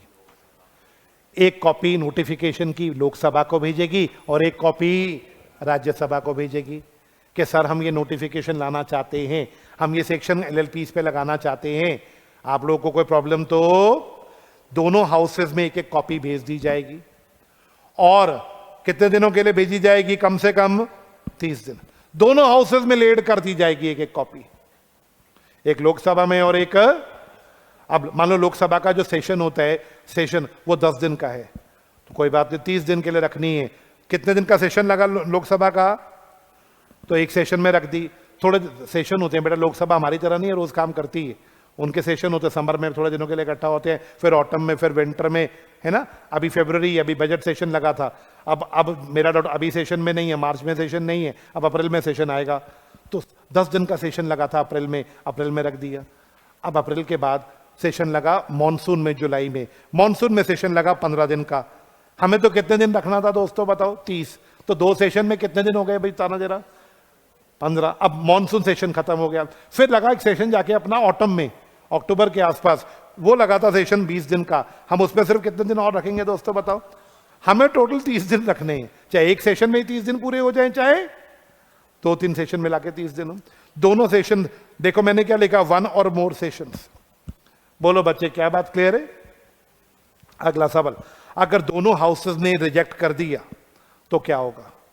दोनों हाउसेस ने मना कर दिया, बकवास नोटिफिकेशन है, नहीं आनी चाहिए, तो आएगी या नहीं आएगी? बोलो नहीं आएगी। अगर दोनों हाउसेस कह दें ठीक है नोटिफिकेशन ले आओ बट थोड़ा बदलाव करके लाओ, ठीक है ले आओ बट थोड़ा मॉडिफिकेशन करके लाओ, हाँ जी मेरा डाउट, तो notification shall not be issued. कब तक मेरे बच्चों? अगर उन्होंने मना कर दिया नोटिफिकेशन इशू नहीं करनी तो इशू मत करना, और अगर उन्होंने बोला थोड़ा मॉडिफिकेशन करके कर दो तो आप मॉडिफिकेशन करके ही इशू करोगे। इसका मतलब आराम से मेरे साथ 5 पॉइंट फिर से समझ लो। अगर गवर्नमेंट को कभी भी एलएलपी पे कौन सा लॉ लगाना है, फास्ट बोलो, कंपनीज एक्ट तो लगाएगी या पहले पार्लियामेंट से पूछेगी? पार्लियामेंट के 2 हाउसेज हैं, दोनों हाउसेज में कॉपी रखी जाएगी। कितने दिन के लिए? चाहे वो एक सेशन हो चाहे एक से ज्यादा सेशन हो। अगर एक हाउस ने भी मना कर दिया तो नोटिफिकेशन नहीं आएगा। अगर हाउसेज ने कहा ठीक है ले आओ थोड़ा बदलाव करके, तो बदलाव करके ही नोटिफिकेशन आएगा, बिना बदलाव के नोटिफिकेशन नहीं आएगा। तो इतना आसान नहीं है एलएलपी पे कंपनीज एक्ट लगाना। सेक्शन 67 ने थोड़ा सा मुश्किल कर दिया इस कंसेप्ट को। तो लो जी, क्लास का सेकंड सेक्शन खत्म हो गया। सेक्शन कौन सा था बेटा बता दो? 67। मैंने ऐसा क्यों लिखा ड्राफ्ट कॉपी? पहले पार्लियामेंट जब तक पास नहीं करेगा तब तक ये कॉपी फाइनल मानी जाएगी या ड्राफ्ट ही मानी जाएगी? और एक बार पार्लियामेंट ने अप्रूव कर दिया तभी तो ये फाइनल मानी जाएगी। क्या बात क्लियर है भाई? आवाज नहीं आई? मैं वेट कर रहा हूं क्लास के नेक्स्ट टॉपिक पे, बच्चों जवाब दे दो, बोलो क्लियर है? अब आया क्लास का 4th टॉपिक, मिसलेनियस का 4th टॉपिक। बच्चों अच्छा एक बात बताओ, जितने भी डॉक्यूमेंट्स इस चैप्टर में सीखे हैं, एनुअल रिटर्न सीखा, statement of accounts and solvency सीखा, इन्हें जमा कराने का टाइम होता है। अगर आप लेट कर दो तो आप पे पेनल्टी लगती है। पेनल्टी दे देंगे अगर डॉक्यूमेंट टाइम पे जमा नहीं कराएंगे तो क्या देंगे? पेनल्टी। बट लॉ ने कहा पेनल्टी देने के बाद भी तुम्हें एक रास्ता देता हूं, अगर तुमने टाइम पे डॉक्यूमेंट जमा नहीं कराया तो एडिशनल फीस देके लेट जमा करा दो। पेनल्टी तो देनी पड़ेगी, बट पेनल्टी कब रुकेगी कोई बच्चा बताएगा? वो तो पर डे पेनल्टी है। आप मान लो एक डॉक्यूमेंट जमा कराना था 30 दिन के अंदर अंदर, नहीं तो रोज का 1000 रुपए फाइन है। अब आप 30 दिन में जमा नहीं करा पाए, आप लेट हो गए, लॉ कहता है लेट हो गए कोई बात नहीं, आप लेट आ रहे हो एडिशनल फीस लेके जमा करा दो। इससे क्या फायदा होगा बेटा एडिशनल फीस लेके जमा कराने से? जिस दिन जमा कराएंगे उस दिन पेनल्टी लगना। मान लो 30 दिन के अंदर जमा कराना था, हमने जमा नहीं कराया, अब हमारे पे रोज का 1000 रुपये फाइन लग गया, हमने 40वें दिन जमा करा दिया एडिशनल फीस देके, बताओ जिस दिन एडिशनल फीस देके जमा करा देंगे उस दिन पेनल्टी लगनी बंद हो जाएगी। ये सेक्शन क्या बोल रहा है? ये कह रहा है कोई भी डॉक्यूमेंट अगर आपको जमा कराना है आरओसी के पास, ड्यू डेट आपकी निकल गई, कोई बात नहीं, एडिशनल फीस के साथ आओ, नॉर्मल फीस तो देनी पड़ेगी, नॉर्मल के साथ क्या देनी पड़ेगी? एडिशनल फीस जमा करा दो। हाँ, कहते हैं लेट जमा कराने से आपकी लायबिलिटीज पे कोई इफेक्ट नहीं आएगा, जो फाइन आप पे लग रहा है वो तो कोई बच्चा बताएगा लेट मैंने 40वें दिन कराया, तो जो मैंने 10 दिन लेट जमा कराया 30वें दिन कराना था, 40वें दिन कराया, 10 दिन का फाइन माफ हो जाएगा या वो तो देना ही पड़ेगा? देना पड़ेगा। हाँ जी, अच्छा इसके लिए लेट जमा कराने की फीस है। अच्छा एक बात बताओ, फीस सबसे सेम ली जाएगी या छोटी एलएलपीज और बड़ी एलएलपीज से फीस अलग अलग लेनी चाहिए? लॉ ने कहा सीजी की मर्जी, ध्यान से देखो, different additional fees may be prescribed for different classes of एलएलपीज। कोई बच्चा हेल्प करेगा? डिफरेंट एलएलपीज, छोटी एलएलपी के लिए फीस थोड़ी कम हो सकती है, बड़ी एलएलपीज के लिए फीस ऐसे डिफरेंट डॉक्यूमेंट्स की फीस अलग अलग हो सकती है, एनुअल रिटर्न के लिए फीस अलग हो सकती है, स्टेटमेंट ऑफ अकाउंट लेट जमा कराओगे उसकी फीस अलग हो सकती है। क्या बात क्लियर? एडिशनल, ये टॉपिक क्या बोलते हैं, कितना प्यारा टॉपिक है, 3 पॉइंट्स में निपट गया। पहला, अगर डॉक्यूमेंट टाइम पे जमा नहीं हुआ, जल्दी आवाज नहीं आई, डॉक्यूमेंट टाइम पे जमा नहीं हुआ, एडिशनल फीस देके नॉर्मल फीस के साथ लेट जमा करा दो। बट लेट जमा कराने से जो लायबिलिटीज, जो पेनल्टीज लग रही है उन पे कोई फर्क? थर्ड सवाल जवाब दो, क्या अलग अलग एलएलपी के लिए फीस अलग अलग हो सकती है? क्या अलग अलग डॉक्यूमेंट की फीस अलग अलग हो सकती है? ये बात सेक्शन कौन सा बोल गया? 69। मेरा डाउट अब आया एक पिद्दू सा सेक्शन, कौन सा? Enhance punishment. एनहांस का मतलब बढ़ा के पनिशमेंट। बच्चों अब आप बोर्ड पे देख के बताओ, पिता आप मुझे बताओगे, आपको ज्यादा नॉलेज है, जो बच्चे बाइक पे चलते हैं बिना हेलमेट के, पहली बार गलती करते हो फाइन लगता है? आवाज नहीं आई। पहली बार पुलिस वाले ने पकड़ लिया, क्या लग गया? फाइन लग गया। अच्छा दोबारा अगर वही गलती कर दो तो फाइन सेम लगता है या डबल लगता है? मुझे जवाब दो, मुझे नहीं पता। फाइन सेम लगता है, एक ही गलती दोबारा हो जाए। लॉ में क्या लिखा है? अब आप लॉ की सुनो, पुलिस का तो आपको पता होगा, मेरे को नहीं पता सर, क्योंकि मैं देता ही नहीं। हाँ मेरा डाउट, हमारे को नहीं लगता फाइन, हम माफ है, एग्जेम्प्ट है। हाँ अब सवाल, लॉ कहते हैं एक एलएलपी है जिसने एनुअल रिटर्न जमा नहीं कराया, उस पर क्या लग गया? फाइन। अरे छोटे, एक एलएलपी है, अच्छा चलो मैं कुछ नहीं बोलता, मैं नहीं समझाऊंगा, सब बच्चे 70 बोर्ड पे से पढ़ के आओ, बोलना कुछ नहीं, सिर्फ पढ़ के आओ।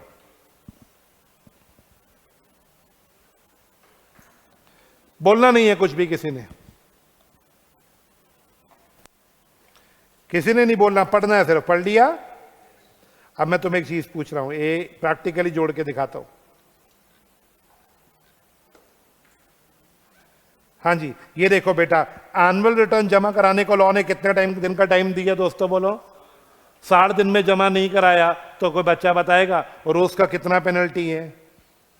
मैक्स टू मैक्स कितना लिया जाएगा बेटा? और डीपी पे भी 100 रुपये है, मैक्स टू मैक्स 50,000 लिया जाएगा। अगर आपने पहली बार एनुअल रिटर्न जमा नहीं कराया तो इतना फाइन लिया जाएगा, दूसरी बार जमा नहीं कराया तो 100 रुपये पर डे तो सेम रहेगा, मैक्सिमम फाइन कितना हो जाएगा? डबल हो जाएगा। एक है तो 2 लाख हो जाएगा, 50,000 है तो, आवाज नहीं आई, क्या बात क्लियर है? एक और एग्जाम्पल बेटा, झूठ बोला एक बार तो आपको 2 साल की सजा है, 1 लाख से 5 लाख का फाइन है। दूसरी बार दोबारा झूठ बोला, पकड़े गए, सजा बढ़ेगी या सजा जो है वही रहेगी? इंप्रिजनमेंट में कोई फर्क नहीं पड़ेगा, फाइन में मिनिमम फाइन पे कोई फर्क नहीं पड़ेगा, मैक्सिमम फाइन डबल हो जाएगा। यानी एक ही अपराध दूसरी या तीसरी बार करोगे ना, एक ही अपराध दूसरी बार करोगे तो सजा जो है वही रहेगी, मिनिमम फाइन जो है वही रहेगा, बस मैक्सिमम डबल हो जाएगा। अब यहां पे एक बच्चा बड़ा प्यारा डाउट पूछता है, बच्चों सर एक ही अपराध तीसरी बार कर दिया तो फाइन ट्रिपल हो जाएगा? नहीं बेटा, 3 बार करो एक ही गलती, 4 बार करो, फाइन मैक्सिमम फाइन क्या हो जाएगा बताओ? डबल हो जाएगा। फिर बोल रहा हूं, जेल इंप्रिजनमेंट भी डबल होगी, वो तो सेम रहेगी, मिनिमम फाइन भी फर्क सिर्फ किस में पड़ेगा दोस्तों बताओ? मैक्सिमम फाइन आपका डबल हो जाएगा। बोलो बच्चों, क्या बात क्लियर है? ये बात सेक्शन कौन सा बोल गया? सेक्शन 70। लो जी, 2:13 अपना आज का टारगेट पूरा। नहीं, मैंने नहीं बोला छुट्टी। हाउ डेयर यू सेड मी छुट्टी? नॉट सपोज टू से लाइक दिस। हाँ जी, मेरा डाउट। अब मेरी बात का जवाब देना, आराम से सुनो। क्लास शुरू कहां से हुई है? कन्वर्जन से। पक्का करो। कन्वर्जन, प्राइवेट फर्म को कन्वर्ट करना है शेड्यूल 3, प्राइवेट कंपनी को करना है, सॉरी फर्म को कन्वर्ट करना है शेड्यूल 2, प्राइवेट कंपनी को करना है, और अनलिस्टेड पब्लिक कंपनी को शेड्यूल हो जाएगा कन्वर्ट। 58 क्या कहता है? जब भी कन्वर्ट हो गए आरओसी को बता दोगे, आरओसी क्या इशू कर देगा? सर्टिफिकेट। पुराने आरओसी को कितने दिन में बताना है? 15 दिन में बताना है। क्या बात क्लियर है? अच्छा, जब आप कन्वर्ट हो गए तो आपकी पुरानी एंटिटी की जितने भी एसेट एंड लायबिलिटीज है वो किसको मिल जाएंगे? नहीं, ये 58 था। ये हमारी पहली कंसेप्ट था कन्वर्जन का। Second concept winding up. बताओ बेटा, 3 सेक्शन थे। वाइंडिंग अप 2 तरीके से हो सकती है। ट्रिब्यूनल 5 तरीके से वाइंड अप करता है। पहला केस, एलएलपी खुद चली जाए, एक बंदा रह गया, 2 सॉवरेनिटी इंटीग्रिटी के खिलाफ कुछ किया, 3 डॉक्यूमेंट जमा नहीं कराए लगातार 5 साल तक, या फिर कोई जस्ट एन इक्विटेबल ग्राउंड है। इसका एक और सेक्शन था सीजी वाइंडिंग अप को लेके क्या बनाएगी? रूल्स। तो ये क्लास का दूसरा कंसेप्ट था। तीसरा कंसेप्ट मिसलेनियस। इसमें पहला फॉरेन एलएलपीज। फॉरेन एलएलपीज पे कंपनीज एक्ट लगेगा या कोई और रिपोर्टिंग मैकेनिज्म लगेगा? ये कौन डिसाइड करेगी? सीजी डिसाइड करेगी। इसका सेकंड कंसेप्ट था बेटा, जरा देखना सेकंड कंसेप्ट, अगर कोई पार्टनर एलएलपी को लोन देना चाहे या बिजनेस करना चाहे तो दे सकता है, उसको इज्जत वैसे ही मिलेगी जैसे नॉर्मल लेंडर्स को मिलती है। क्लियर है? नेक्स्ट सवाल, सेक्शन कौन सा आ गया? 67। बच्चों जरा बताना, क्या कंपनीज एट एलएलपी पे लग सकता है? विद और विदाउट नोटिफिकेशन लग सकता है। सीजी को नोटिफिकेशन लाना पड़ेगा, बट लाने से पहले पार्लियामेंट में 30 दिन के लिए रखना पड़ेगा। पार्लियामेंट ने रिजेक्ट कर दिया तो नहीं लाएंगे। उन्होंने कहा बदल करके लाओ, मॉडिफाई करके लाओ, तो मॉडिफाई करके लाएंगे। ये सेक्शन कौन सा बोल गया? 67। उसके बाद 69, बताओ बेटा कौन सा है? Additional fees. कोई बच्चा बताएगा? अगर लेट हो गए डॉक्यूमेंट जमा नहीं कराया तो नॉर्मल फीस के साथ एडिशनल फीस देके जमा करा दो, पेनल्टी तो देनी पड़ेगी। क्या बात क्लियर है? आवाज नहीं आई? क्या अलग अलग एलएलपीज और अलग अलग डॉक्यूमेंट्स की फीस अलग अलग हो सकती है? बताओ बच्चे, लास्ट सवाल। अगर एक ही गलती दोबारा होती जाएगी तो जे इंप्रिजनमेंट पे कोई इफेक्ट नहीं आएगा, मिनिमम फाइन पे कोई इफेक्ट नहीं आएगा। तुम्हें तो सारा लर्न भी है। कोई घर पे जाके अगर ईमानदारी से लर्न करे ना, एलएलपी ज्यादा मुश्किल है नहीं, ही नहीं। हाँ, लो जी क्लास, अब बचा आखिरी कंसेप्ट। कौन सा? 60, 61 और 62। हाँ जी, मेरा बहुत दिल है मैं करा दूं, और मैं करा दूंगा। 3 बजे से ऊपर जाने नहीं दूंगा, बट चला गया तो माफ कर देना। खत्म हो जाएगा एलएलपी। एक क्लास इसके लिए क्यों अटक रहे हो? रवि, कुछ पता लगा कल का? Yes, no? No? Monday, Rao sir कह रहे हैं मंडे को क्लास लेना। अब तुम बताओ, रिजल्ट के बाद ये पढ़ना, तुम्हें पढ़ना होगा, मैं नहीं पढ़ाऊंगा। यार देखो, उस दिन ना एक नया मोटिवेशन होगा, सबके अंदर एक अलग खुशी होगी। उस दिन कुछ नया स्टार्ट करेंगे। क्या पुराने के साथ ही लगे रहोगे? और क्या कहते हो? Thank you. हाँ, थैंक यू, थैंक यू। नहीं, अभी देखो 2:15 हुए हैं, अभी क्लास छोड़ने का क्या सेंस है? मैंने फास्ट पढ़ा है। कितनी बार तो रिवाइज करा दिया। हाँ जी, मेरा सवाल बच्चे, ये पहला मेरा सवाल। अब क्लास कौन सा सेक्शन आ गया दोस्तों बताना? 60, 61 एंड 62। क्लास जरा ध्यान से देखना। मेरा डाउट, अब शुरू करते हैं क्लास का आखिरी कंसेप्ट। 60, कॉम्प्रोमाइज और अरेंजमेंट। सब बच्चे बोर्ड पे देखिएगा। बच्चे ध्यान से सुनना। एक एलएलपी है, अपने पार्टनर्स या अपने क्रेडिटर्स के साथ क्या करना चाहती है? कोई कॉम्प्रोमाइज या अरेंजमेंट। ठीक है, क्या कॉम्प्रोमाइज? पहले मैं क्रेडिटर का एग्जांपल देता हूं। एक एलएलपी के क्रेडिटर्स हैं 5 करोड़ रुपए के, बट एलएलपी के पास उनको चुकाने के लिए सिर्फ 2 करोड़ का एसेट बचा है। एलएलपी उनको बोलती है देखो भाई मेरे पास और कुछ नहीं है, कमन फास्ट, तुम मुझे इंसॉल्वेंट डिक्लेयर कर दोगे तो भी मैं 2 करोड़ ही दूंगी, लेकिन तुम्हें उसके लिए कोर्ट में जाके इंसॉल्वेंट डिक्लेयर कराना पड़ेगा। रहने दो उसके बढ़िया, मेरे से कॉम्प्रोमाइज कर लो, जो है वो लेके बात, कमन फास्ट, जो लेना जो मेरे पास है लेके बात खत्म कर दो। क्रेडिटर्स बोले चलो ठीक है 5 करोड़ नहीं है हमारा, जो है वो दे दो, बात खत्म करती है। हम एलएलपी के क्रेडिटर्स को कितना देना चाह रहे हैं? 5 करोड़ की जगह सिर्फ 2 करोड़। क्या बात क्लियर? ये किसका एग्जाम्पल है, अरेंजमेंट का या कॉम्प्रोमाइज का? कॉम्प्रोमाइज। क्या एग्जाम्पल 1 समझ आया? कॉम्प्रोमाइज हो गया, क्रेडिटर मान गए। अगला सवाल, अब एलएलपी के पास कुछ बचा ही नहीं। एलएलपी ने अपने पार्टनर्स को बोला देखो भाई कुछ नहीं बचा, बंद करनी है या 20-20 लाख और घर से लाओगे, 5 पार्टनर और 20-20 लाख ले आओ घर से, 1 करोड़ हो जाएगा, एलएलपी को नया बिजनेस स्टार्ट कर देगी। बोलो एक्स्ट्रा पैसा लाओगे घर से, एलएलपी को कंटिन्यू करें या बंद करें? पार्टनर्स बोले ठीक है हम 20-20 लाख घर से लाने को तैयार हैं, एलएलपी को कंटिन्यू करते हैं। This is an example of arrangement between partners. Creditor को निपटा दिया, कॉम्प्रोमाइज। पार्टनर घर से पैसा ला रहे हैं एलएलपी को चलाने के लिए, अरेंजमेंट। लॉ कहता है क्या ये कॉम्प्रोमाइज अरेंजमेंट अलाउड है? इसके लिए किसका अप्रूवल लेना पड़ेगा एक बार बताओ? ट्राइब्यूनल का। और अगर क्रेडिटर्स के साथ कॉम्प्रोमाइज कर रहे हो तो कितने क्रेडिटर्स मानने चाहिए जरा ढूंढना है यहां पे। अगर क्रेडिटर के साथ कोई कॉम्प्रोमाइज कर रहे हो तो सारे क्रेडिटर्स को मनाना पड़ेगा? नहीं, कमन फास्ट 3/4 इन वैल्यू। कोई बच्चा समझाएगा मुझे 3/4 इन वैल्यू? मान लो 5 करोड़ क्रेडिटर्स का देना था, 3 क्रेडिटर्स थे, मिस्टर ए उनका 2 करोड़ देना है, मिस्टर बी उनका भी 2 करोड़ देना है, मिस्टर सी उनका 1 करोड़ देना है, कमन फास्ट। 3 क्रेडिटर्स हैं। सब बच्चे बताओ इसका 3/4 कितना होगा 5 करोड़ का? भाई आवाज नहीं आई। 3/4 75% कितना होगा? 3 पॉइंट कुछ करोड़ होगा, 3.75 करोड़ लेटर से, है ना? अब आप बताओ जिनके पास 3.75 करोड़ का क्रेडिट डेट है वो एग्री हो जाए।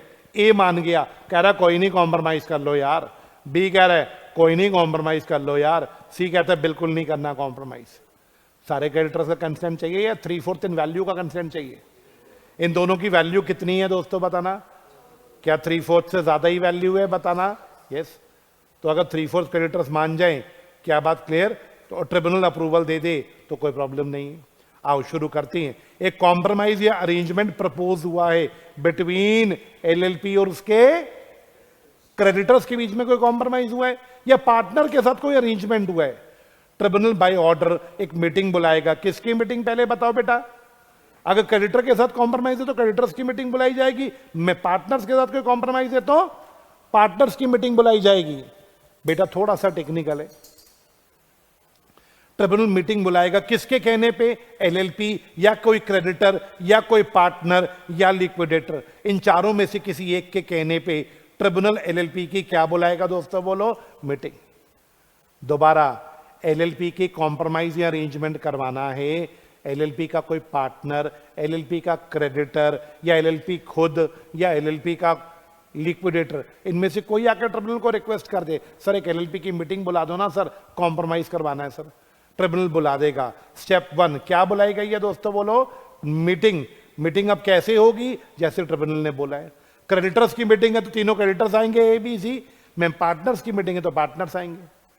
ट्रिब्यूनल ने किसके कहने पे मीटिंग बुलाई है? 4 में से किसी एक बंदे के कहने पे। पॉइंट 1, पॉइंट 2, पॉइंट 3 या पॉइंट 4।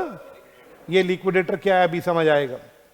अब आप बताओ मीटिंग शुरू हुई है, अगर क्रेडिटर्स की मीटिंग है, ए से पूछा सर 5 करोड़ नहीं है 2 करोड़ है, आप तीनों को 2 करोड़ बांट दे। ए बोला चलो बांट दो। मीटिंग में बी से पूछा, बी बोला चलो बांट दो। सी बोला नहीं। क्या मेजॉरिटी मान चुके? 3/4 मान चुके हैं। अब हम किसके पास जाके बताएंगे कि हमारे मेजॉरिटी मान गए हैं? बताओ। अगर मेजॉरिटी जिनके पास 3/4 वैल्यू ऑफ क्रेडिटर्स है वो मान गए। अब पार्टनर वाला एग्जाम्पल याद है, हर पार्टनर घर से 20-20 लाख ला रहा था। हमने एलएलपी के पार्टनर्स को बोला भाई 20-20 लाख ले आओ, एलएलपी शुरू करते हैं फिर से। अब 5 पार्टनर्स हैं, उसमें से कमन फास्ट 4 मान गए, 1 नहीं मान रहा। अगेन सबका कंसेंट चाहिए या 3/4 पार्टनर्स का कंसेंट चाहिए? भाई अगर क्रेडिटर के साथ कॉम्प्रोमाइज कर रहे हो तो क्रेडिटर्स का कंसेंट चाहिए, पार्टनर्स के साथ कोई अरेंजमेंट कर रहे हो तो पार्टनर्स का कंसेंट चाहिए, लेकिन सबका नहीं चाहिए। किसका चाहिए? 3/4। अगर 3/4 मान गए और किसने अप्रूवल दे दिया दोस्तों बोलो? लिक्विडेटर ने। तो बेटा अब लिक्विडेटर का ऑर्डर, सॉरी किसने अप्रूवल दे दिया? ट्रिब्यूनल ने। तो क्या ट्रिब्यूनल का ऑर्डर सबको मानना पड़ेगा? आवाज नहीं आई। ट्रिब्यूनल का ऑर्डर किसको मानना पड़ेगा? फास्ट फास्ट बोलो। सारे क्रेडिटर्स को, सारे पार्टनर्स को, सबको मानना पड़ेगा। बेटा दो वर्ड्स हैं, liquidators and contributories. Liquidator word पता कब आएगा? जब एलएलपी बंद करनी हो, तब एक ऑफिसर आता है, उसको क्या बोलते हैं? लिक्विडेटर। कॉन्ट्रीब्यूटरीज कौन होता है? वो लोग जो एलएलपी को वाइंडिंग अप के समय पैसे देते हैं। मान लो एक पार्टनर है, उसने 2 करोड़ देने थे एलएलपी को, 1.5 करोड़ ही दिया, 50 लाख उससे वाइंडिंग अप पे मांगा जा रहा है। जो पार्टनर्स वाइंडिंग अप पे पैसा देते हैं उन पार्टनर्स को क्या बोला जाता है? कॉन्ट्रीब्यूटरी। और जो ऑफिसर एलएलपी को बंद करने आया उसको क्या बोलेंगे? लिक्विडेटर। अच्छा, ट्रिब्यूनल ने बोला ठीक है कॉम्प्रोमाइज कर लो। अब जब ट्रिब्यूनल का ऑर्डर आया कॉम्प्रोमाइज कर लो, ए को मानना पड़ेगा, बी को मानना पड़ेगा, या तीनों क्रेडिटर्स को मानना पड़ेगा? क्या सारे पार्टनर्स को भी मानना पड़ेगा? भाई आवाज नहीं आई भाई, क्या हुआ? मैंने क्या बोला? कॉन्ट्रीब्यूटरीज का मतलब जो पार्टनर्स वाइंडिंग अप के समय एलएलपी को पे करते। मान लो एक पार्टनर है जिसने बोला मैं 2 करोड़ कॉन्ट्रीब्यूट करूंगा, 1.5 उसने दे दिया, 50 उसका बचा हुआ था, तो 50 लाख के लिए वो क्या माना जाएगा? कॉन्ट्रीब्यूटरी। अब आप मेरी बात का जवाब देना। यस, ट्रिब्यूनल कॉम्प्रोमाइज के लिए मान जाएगा। क्या बात क्लियर? अगर ट्रिब्यूनल ने ऑर्डर दे दिया कर लो कॉम्प्रोमाइज, क्या सिर्फ ट्रिब्यूनल को मानना पड़ेगा? सबको उसका ऑर्डर मानना पड़ेगा? बट ट्रिब्यूनल क्या पहले एलएलपी की पूरी फाइनेंशियल कंडीशन चेक करेगा? Tribunal must satisfied. क्या सेटिस्फाइड होना चाहिए बेटा? बताना जरा। मटीरियल, सारी फाइनेंशियल पोजीशन, सारी इन्वेस्टिगेशन चेक करेगा एलएलपी की पहले, उसके बाद डिसाइड करेगा कि एलएलपी का कॉम्प्रोमाइज या अरेंजमेंट कराना है या नहीं कराना। जल्दबाजी में ट्रिब्यूनल नहीं बोलेगा कुछ भी। बच्चों मुझे एक बात बताओगे, कॉम्प्रोमाइज और अरेंजमेंट से क्या फायदा होगा? एलएलपी बंद होगी या एलएलपी चलती रहेगी? चलती रहेगी। तो पर्पस ये है, एक एलएलपी जिसकी हालत खराब है उसे बचाना है, उसे बंद होने नहीं देना। बच्चों ट्रिब्यूनल ने सारा चीजें वेरीफाई करी, फाइनेंशियल पोजीशन, एलएलपी पे जो भी केसेस चल रहे थे सब कुछ देख के डिसाइड किया और बोला चलो ठीक है कर लो कॉम्प्रोमाइज। अब अगर ट्रिब्यूनल ने ऑर्डर दे दिया तो किसके पास जमा कराना है दोस्तों बोलो? आरओसी के पास। कितने दिनों में? जब तक आरओसी के पास जमा नहीं कराओगे आपका ऑर्डर वैलिड नहीं माना जाएगा। डिफॉल्ट इन फाइलिंग, अगर एलएलपी आरओसी के पास जमा नहीं कराया तो एलएलपी और डीपी के ऊपर 10,000 प्लस रोज का 100 रुपये फाइन है। मैक्सिमम 1 लाख का एलएलपी पे है, 50,000 रुपये का डीपी पे है। ये किस बात का फाइन है? अगर आपने एलएलपी का, आपने ट्रिब्यूनल का ऑर्डर किसके पास जमा नहीं कराया दोस्तों बोलो? रजिस्ट्रार के पास। हाँ जी सब बच्चे बताओ, क्या बात क्लियर है? अब एक बात का जवाब देना। एक एलएलपी है जिसके क्रेडिटर्स कोर्ट में पहुंच गए हैं, एलएलपी को क्या डिक्लेयर करवाने दोस्तों बोलो? इंसॉल्वेंट। और पार्टनर पहुंच गए हैं किसके पास? ट्रिब्यूनल के पास, कॉम्प्रोमाइज करवाने। तो क्या होगा बताओ? पार्टनर्स पहुंच गए कॉम्प्रोमाइज करवाने, क्रेडिटर्स पहुंच गए इंसॉल्वेंट डिक्लेयर करवाने। ट्रिब्यूनल क्या करेगा? ट्रिब्यूनल के पास पार्टनर पता क्या बोलेंगे? सर सर सर अब प्लीज कॉम्प्रोमाइज कर दो। लेकिन सर एक बात बताएं आपको, हमारे क्रेडिटर्स पहुंच चुके हैं कहां पे? कोर्ट में। क्या करवाने? तो आप बताओ, अगर उन कोर्ट ने फैसला सुना दिया इंसॉल्वेंसी का तो कॉम्प्रोमाइज या अरेंजमेंट का कोई फायदा होगा या नहीं होगा? तो क्या ट्रिब्यूनल इस कोर्ट के कार्रवाई को रुकवा देगा? यहीं पर कौन सी कार्रवाई को? कोर्ट के प्रोसेस को रुकवा देगा। कब तक रुकवा देगा दोस्तों बताओ? जब तक ट्रिब्यूनल कॉम्प्रोमाइज का डिसीजन नहीं सुनाता तब तक कोर्ट के जितने भी केसेस हैं वो सारे रुक जाने चाहिए। बताओ क्यों? इधर मान लो ट्रिब्यूनल आप लोगों की बात सुन के कॉम्प्रोमाइज करवाने का सोच रहा है, उधर कोर्ट ने ऑर्डर दे दिया एलएलपी को वाइंड अप करो। अब ट्रिब्यूनल कहेगा मेरी वैल्यू क्या रहेगी जब कोर्ट ने ऑर्डर दे दिया कि वाइंड अप करो? तो अगर आपका कोई केस चल रहा है तो क्या होगा दोस्तों बताना? ट्रिब्यूनल आपके केसेस को बेटा स्टे कर देगा। What is stay? तो बच्चा बताएगा स्टे का मतलब क्या होता है? रोक देगा। क्या बात क्लियर है? रोक देगा। कब तक रोक देगा? जब तक एलएलपी की एप्लीकेशन फाइनली डिस्पोज ऑफ नहीं होती। डिस्पोज ऑफ का मतलब बताओगे? या तो ट्रिब्यूनल आपको कॉम्प्रोमाइज अरेंजमेंट करने देगा या तो कॉम्प्रोमाइज अरेंजमेंट नहीं करने देगा। जब तक ट्रिब्यूनल अपना फैसला नहीं सुनाता तब तक कोर्ट की कार्रवाई रुक जाएगी। तो अब आप मेरे साथ आराम से कोशिश करना बोलने की, थोड़ा सा टेक्निकल है। एक एलएलपी है जिसकी हालत खराब है, उसके क्रेडिटर्स परेशान कर रही हैं, लेकिन वो एलएलपी बंद होना नहीं चाहती। उसने कोई कॉम्प्रोमाइज अरेंजमेंट की स्कीम तैयार करी और वो ट्रिब्यूनल के पास चली गई। अगर 3/4 क्रेडिटर, ट्रिब्यूनल मीटिंग बुलाएगा क्रेडिटर्स की, अगर उस मीटिंग में 3/4 लोग मान गए और ट्रिब्यूनल ने भी अप्रूवल दे दिया तो अब एलएलपी का कॉम्प्रोमाइज अरेंजमेंट हो जाएगा। बट अगर एलएलपी का कोई केस चल रहा है तो उस केस को रोक दिया जाएगा। पर्पस क्या था सेक्शन का, कोई बच्चा एक बार फिर बताएगा? 60 का पर्पस क्या है? एलएलपी को बचाना है। मुझे कोई जल्दी नहीं है, आप आराम से देख लो। हाँ, कौन सा पॉइंट? क्या पॉइंट है बेटा? हाँ जी, 1 मिनट बेटा, 1 मिनट दियो जरा। नहीं, मैं तेरी हेल्प करूंगा भैया, 1 सेकंड बस।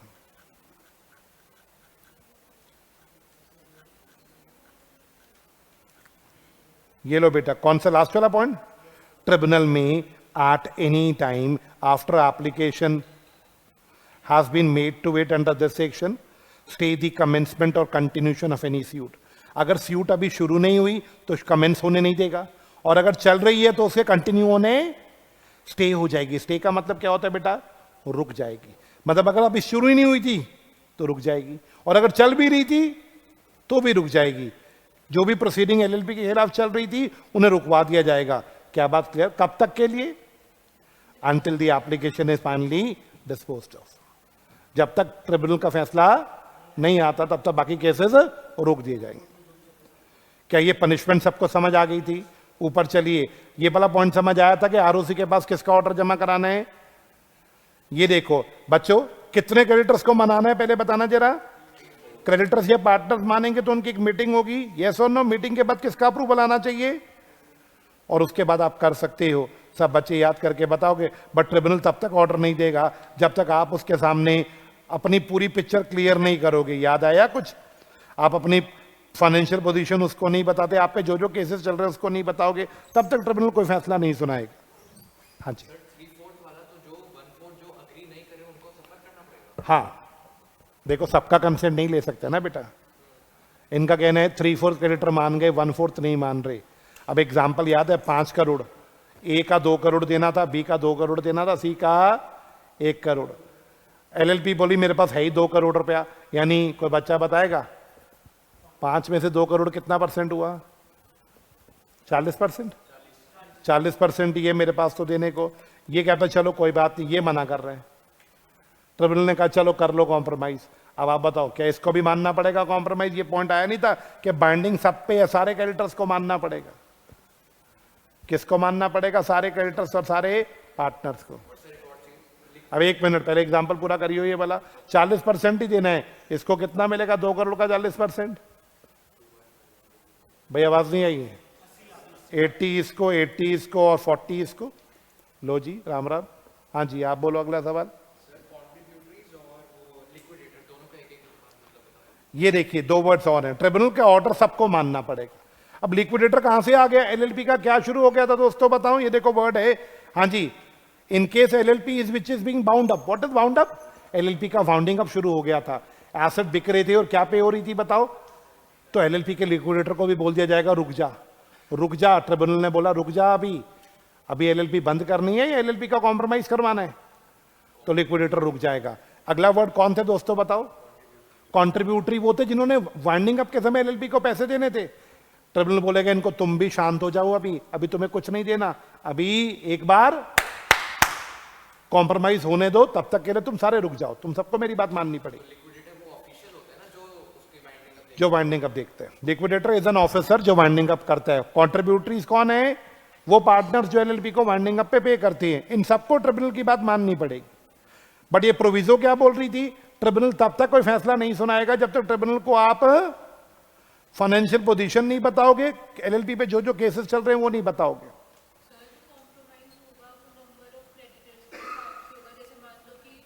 नहीं बेटा, वैल्यू बोला, 2/3 इन वैल्यू। हाँ जी, मीटिंग किसकी हुई थी? अगर क्रेडिटर के साथ कॉम्प्रोमाइज करवाना तो उनकी मीटिंग होगी, अगर पार्टनर के साथ कोई अरेंजमेंट करना है उनकी मीटिंग होगी। मीटिंग बुलाएगा कौन? ट्रिब्यूनल बुलाएगा। किसके कहने पे? 4 लोग याद हैं आपको? एलएलपी के कहने पे, क्रेडिटर के कहने पे, थर्ड या चौथा कौन था बेटा, याद हो किसी को? लिक्विडेटर के कहने पे। पॉइंट 1 मीटिंग होगी, पॉइंट 2 3/4 को मना के ट्रिब्यूनल का अप्रूवल लिया जाएगा। प्रोविजो, ट्रिब्यूनल अप्रूवल नहीं देगा जब तक उसको लेटेस्ट फाइनेंशियल पोजीशन और केसेस नहीं बताए जाएंगे। नेक्स्ट हेडिंग, ट्रिब्यूनल का ऑर्डर 60 दिन में, 60 दिन ही है ना, सॉरी 30 दिन में जमा करा देना। 4th पॉइंट, जमा नहीं कराओगे तो पेनल्टी दे देना। 5th पॉइंट, जब ट्रिब्यूनल ने बोल दिया कि ठीक है आप कॉम्प्रोमाइज कर लो, तो जो भी कोर्ट के केसेस चल रहे हैं, शुरू होने वाले हैं, सब रुक जाएंगे। कोई कोर्ट का केस अभी नहीं चलेगा जब तक ये सेक्शन कंप्लीट नहीं हो। बोलो बच्चे, मुझे कोई जल्दी नहीं, थोड़ा टेक्निकल था, मैं अभी और रुकूंगा 1 आधा मिनट। ये लो जी मेरा सवाल।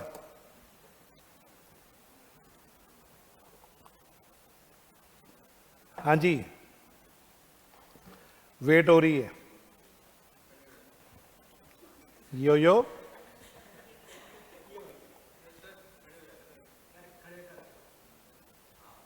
खड़े हो जाओ भाई सारे लोग, मैं भी खड़ा हो जाता हूँ। लो आपके साथ मैं भी खड़ा हो जाता हूँ। बच्चे थक गए बेचारे। हाँ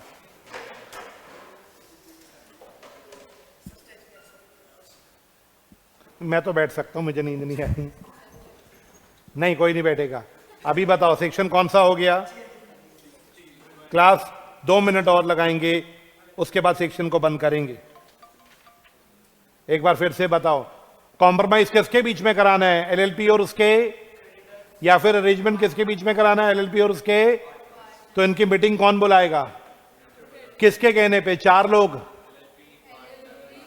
एलएलपी, पार्टनर, लिक्विडेटर या फिर क्रेडिटर के कहने पे। अगला हेडिंग, मीटिंग में कितनों का कंसेंट चाहिए और किसका अप्रूवल चाहिए? ट्रिब्यूनल का। क्या ट्रिब्यूनल का अप्रूवल सब पे बाइंडिंग है? ट्रिब्यूनल ने एक बार बोल दिया करना पड़ेगा, सबको मानना पड़ेगा। सब कौन कौन? सारे क्रेडिटर, सारे पार्टनर, कॉन्ट्रीब्यूटरी, लिक्विडेटर, सबको ट्रिब्यूनल का फैसला मानना पड़ेगा। प्रोविजो, ट्रिब्यूनल तब तक अप्रूवल नहीं देगा जब तक उसे लेटेस्ट फाइनेंशियल पोजीशन और एलएलपी पे जो जो इन्वेस्टिगेशन चल रही है वो बताई ना जाए। ट्रिब्यूनल ने अप्रूवल दे दिया तो 30 दिन में उसकी कॉपी किसके पास जमा करा देना? आवाज नहीं आई, किसके पास जमा करा देना? 4th हेडिंग, कोई बच्चा बताएगा? ट्रिब्यूनल नहीं जमा कराया तो पनिशमेंट तो 100 रुपए पर डे के हिसाब से। लास्ट हेडिंग, अगर कॉम्प्रोमाइज शुरू हो गया तो बाकी केसेस जो चल रहे हैं एलएलपी पे उनका क्या होगा? सब रुक जाएंगे। शुरू नहीं हुए तो भी रोक दिए जाएंगे, और अगर शुरू भी हो गए हैं तो भी जो भी केसेस जहां भी चल रहे हैं सबको रोक दिया जाए। बोलो, अरे जोर से बोलो, अरे सारे बोलो।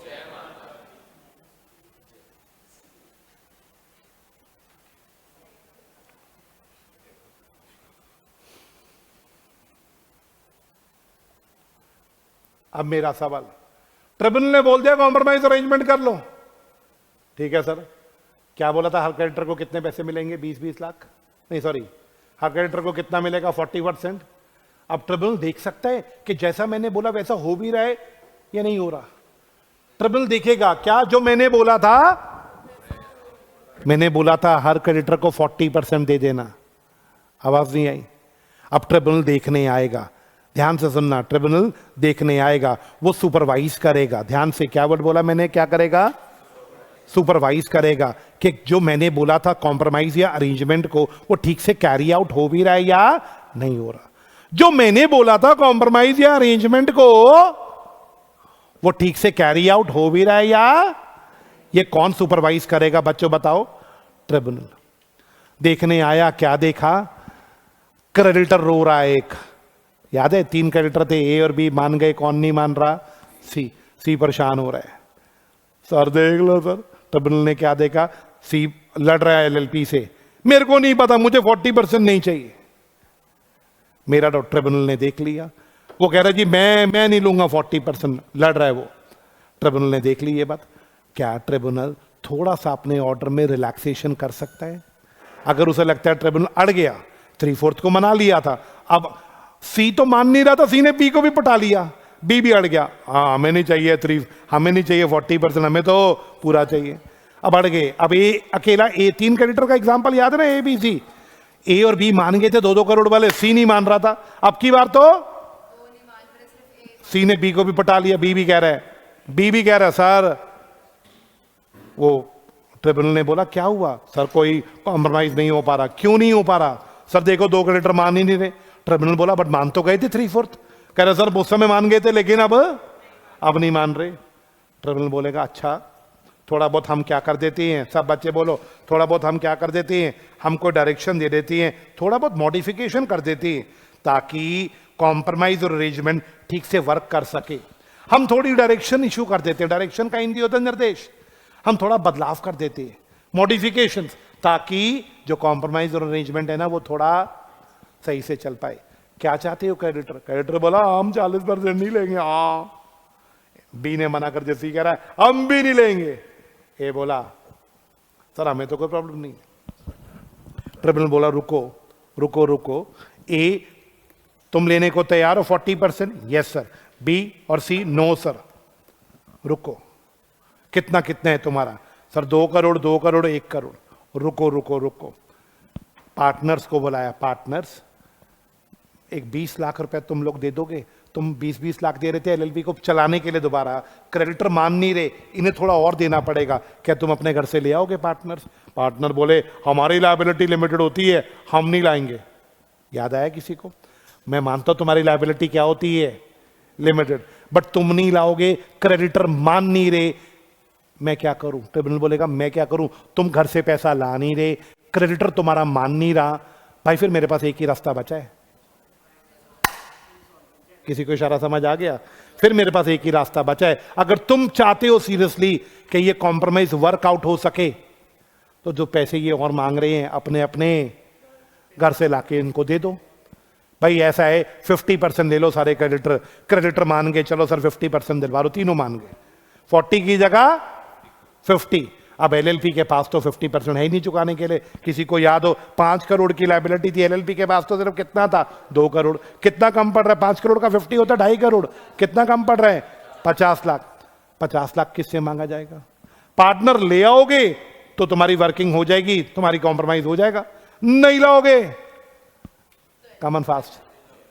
अब आप बताओ, एक पार्टनर दूसरे पार्टनर के कान में बोला अबे मत लाना, मैं तुम्हें स्ट्रैटेजी बता रहा हूं। एक पार्टनर दूसरे पार्टनर को बोला मत लाना। ट्रिब्यूनल को बोला सर हम जरा डिस्कशन कर ले बाहर जाके। सारे पार्टनर बाहर गए और बोले क्यों ला रहे हो?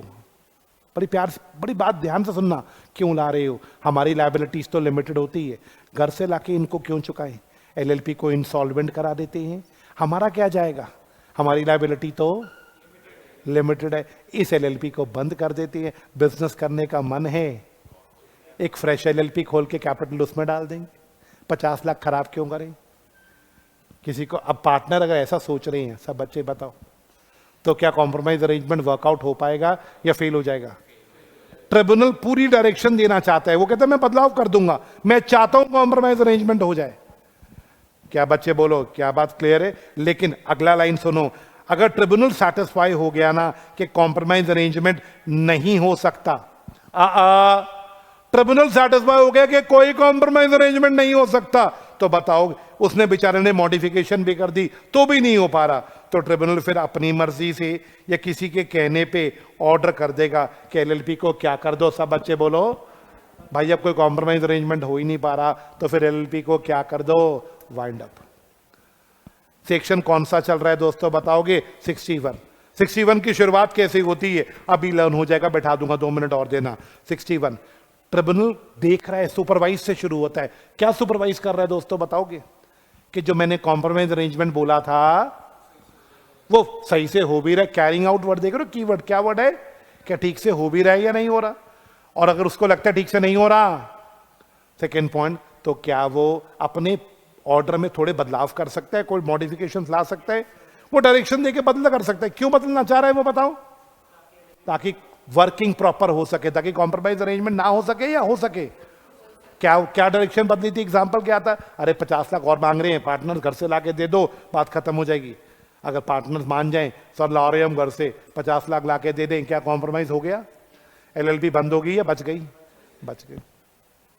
लेकिन अगर नहीं हो पाया कॉमन फास्ट, तो अगला सवाल क्या अगली लाइन में, अगर ट्रिब्यूनल सेटिस्फाई हो गया कीवर्ड्स कि कोई कॉम्प्रोमाइज नहीं हो सकता, तो ट्रिब्यूनल खुद से या किसी के कहने पे फिर क्या ऑर्डर देगा? जब कोई कॉम्प्रोमाइज हो ही नहीं सकता तो एलएलपी को वाइंड अप करो। एलएलपी के बाद 2 करोड़ सारा पड़ा है, 5 करोड़ की लायबिलिटी है, एलएलपी इंसॉल्वेंट होगी, पार्टनर्स को कुछ नहीं मिलेगा, क्रेडिटर्स को फिर 40% रुपये मिलेगा, एलएलपी शट डाउन करो। बोलो क्या सेक्शन 61 समझ आया? अब जरा स्टोरी को सम अप करोगे, 60 61 दोनों जोड़ के चलती हैं। 60 एक एलएलपी कॉम्प्रोमाइज अरेंजमेंट चाहती है बिटवीन क्रेडिटर्स या बिटवीन पार्टनर्स। ट्रिब्यूनल उनकी मीटिंग बुलाएगा 4 लोगों के कहने पे, वो 4 तुम्हें याद है? याद है? मीटिंग में 3/4 इन वैल्यू मान गए और ट्रिब्यूनल ने अप्रूवल दे दिया, तो क्या हो जाएगा कॉम्प्रोमाइज अरेंजमेंट? क्या कॉम्प्रोमाइज अरेंजमेंट सबको मानना चाहिए, सारे क्रेडिटर, सारे पार्टनर, लिक्विडेटर, कॉन्ट्रीब्यूटरीज को? ट्रिब्यूनल का ऑर्डर 30 दिन में किसके पास जमा कराना है? नहीं तो फाइन लग जाएगा। क्लियर है? अच्छा, जब ट्रिब्यूनल ने ऑर्डर दे दिया कॉम्प्रोमाइज का, तो क्या केसेस का क्या होगा? जो केसेस चल रहे हैं सारे केसेस रुक जाएंगे। हाँ, बोलो बात क्लियर है? नेक्स्ट सवाल का जवाब दो। ये 60 कौन सा था? 60 61। ट्रिब्यूनल देखने आ सकता है कि जो मैंने कॉम्प्रोमाइज अरेंजमेंट के लिए पिछले सेक्शन में बोला, क्या वो ठीक से वर्कआउट हो रहा है या नहीं हो रहा? अगर ठीक से नहीं हो रहा तो वो थोड़ा सा मॉडिफिकेशन करेगा अपने ऑर्डर में, ताकि प्रॉपर वर्किंग हो सके।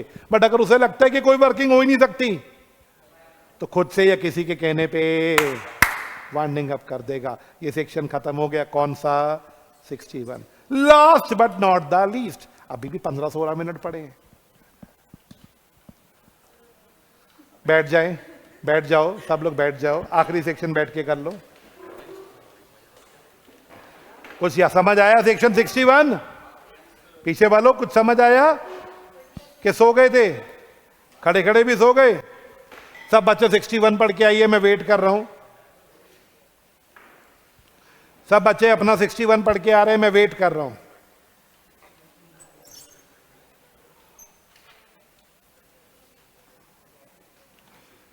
क्लास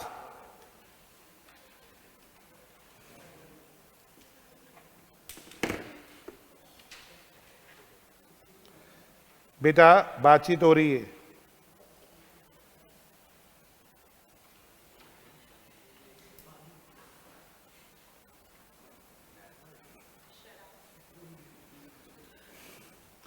बेटा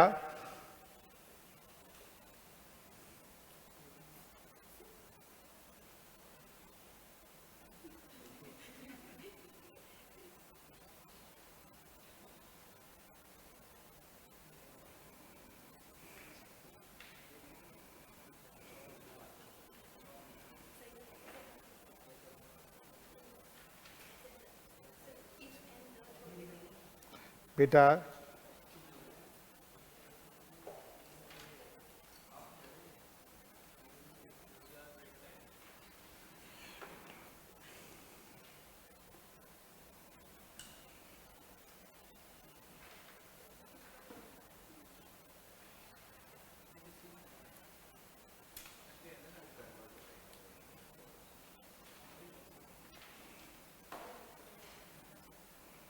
यस, ओके क्लास। हाँ जी, can we move to 62? Class का आखिरी सेक्शन बड़ा है।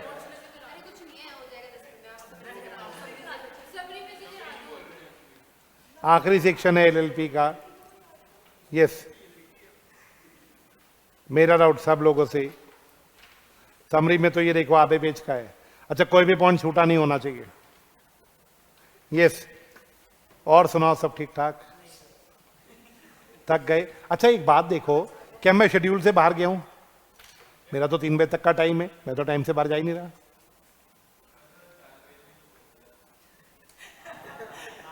बेटे कई बार हम बदतमीज हो जाते हैं। वो तूने बोलते बोलना, इसने तो ये भूल गई। नहीं, 4 पेज से ज्यादा नहीं हुए आज। हंसने की बात, 1 मिनट 1 मिनट। 4 पेज समरी के बोले हुए हैं या बुक के बोले हैं? यही ड्रामा हुआ था उस दिन पिछली क्लास में। तुम बुक के ले लेते हो, मैंने तुम्हें बोला हुआ समरी के लिया करो। नहीं, 4 पेज नहीं। देखो बेटा, मैं सिंपल बोलता हूँ 3 पेज बुक समरी के होने चाहिए। बुक के चाहे 8 हैं चाहे 11 हैं, मुझे मतलब नहीं। क्या बात क्लियर है? आखिरी सेक्शन है आपके लिए फेवरेट। बोलो जी स्टार्ट। लो जी बच्चों ध्यान से सुनना। अलर्ट। एक LLP 1 है, LLP 1 assets 5 crore, liabilities 7 crore. Alert. एक LLP है, एसेट 5 करोड़, लायबिलिटी 7 करोड़, क्या इंसॉल्वेंसी पे खड़ी है? खड़ी है इंसॉल्वेंसी पे। 7 करोड़ की लायबिलिटी, एसेट सिर्फ 5 करोड़ की है। ठीक है, LLP के पार्टनर्स भागे इंसॉल्वेंसी से बचने के लिए क्रेडिटर के साथ कॉम्प्रोमाइज करने को, कोई क्रेडिटर नहीं मान रहा। ध्यान से सुनो, LLP के पार्टनर्स है एक्स वाई और जेड, इनके पास पैसे नहीं है बट इनका बिजनेस बहुत बढ़िया है। ये LLP बंद नहीं करना चाहते, पैसे होते तो घर से ले आते, LLP बचा लेते, इनके पास पैसे नहीं है। इन्होंने P और Q नाम के 2 दोस्तों को पकड़ा, बोला क्या तुम हमारी LLP को ज्वाइन करोगे? 1-1 करोड़ रुपए ले आओ। ध्यान से सुनो, उससे क्या होगा बताओ? 1-1 करोड़ ले आओ, हम ये लायबिलिटी पूरी कर देंगे, कमन फास्ट, मेरा डाउट। और LLP में तुम दोनों एज अ पार्टनर आ जाओ, पुरानी लायबिलिटीज क्लियर हो जाएंगी, हम अपना बिजनेस चलाएंगे फिर। अब ये 2 पार्टनर्स को बोला गया 1.5 करोड़ ले आओ, चलो तुम भी LLP ज्वाइन कर लो। इन दोनों ने शर्त मारी, इनकी शर्त सुनना, हम पैसा लाएंगे तो पुरानी LLP में नहीं लाएंगे, नई LLP बनाओ। सुनाई दिया क्या बोला? पुरानी तुम तीनों की है, तुम्हारा कंट्रोल है उसके ऊपर, नई LLP बनाओ, उसमें तुम 3 XYZ और हम 2 P और Q, हम सबका बराबर का कंट्रोल होगा। LLP बोली चलो कोई प्रॉब्लम नहीं है। LLP 1 XYZ, LLP 1 तो थी, इन्होंने एक LLP नंबर कौन सी बनानी है दोस्तों? बोलो 2 में सब बच्चे बताओ, LLP 1 के सारे एसेट जाएंगे, LLP 1 की क्या जाएंगी? बोलो सब कुछ। LLP 1 का सारा बिजनेस किसको ट्रांसफर हो जाएगा? LLP 2 को।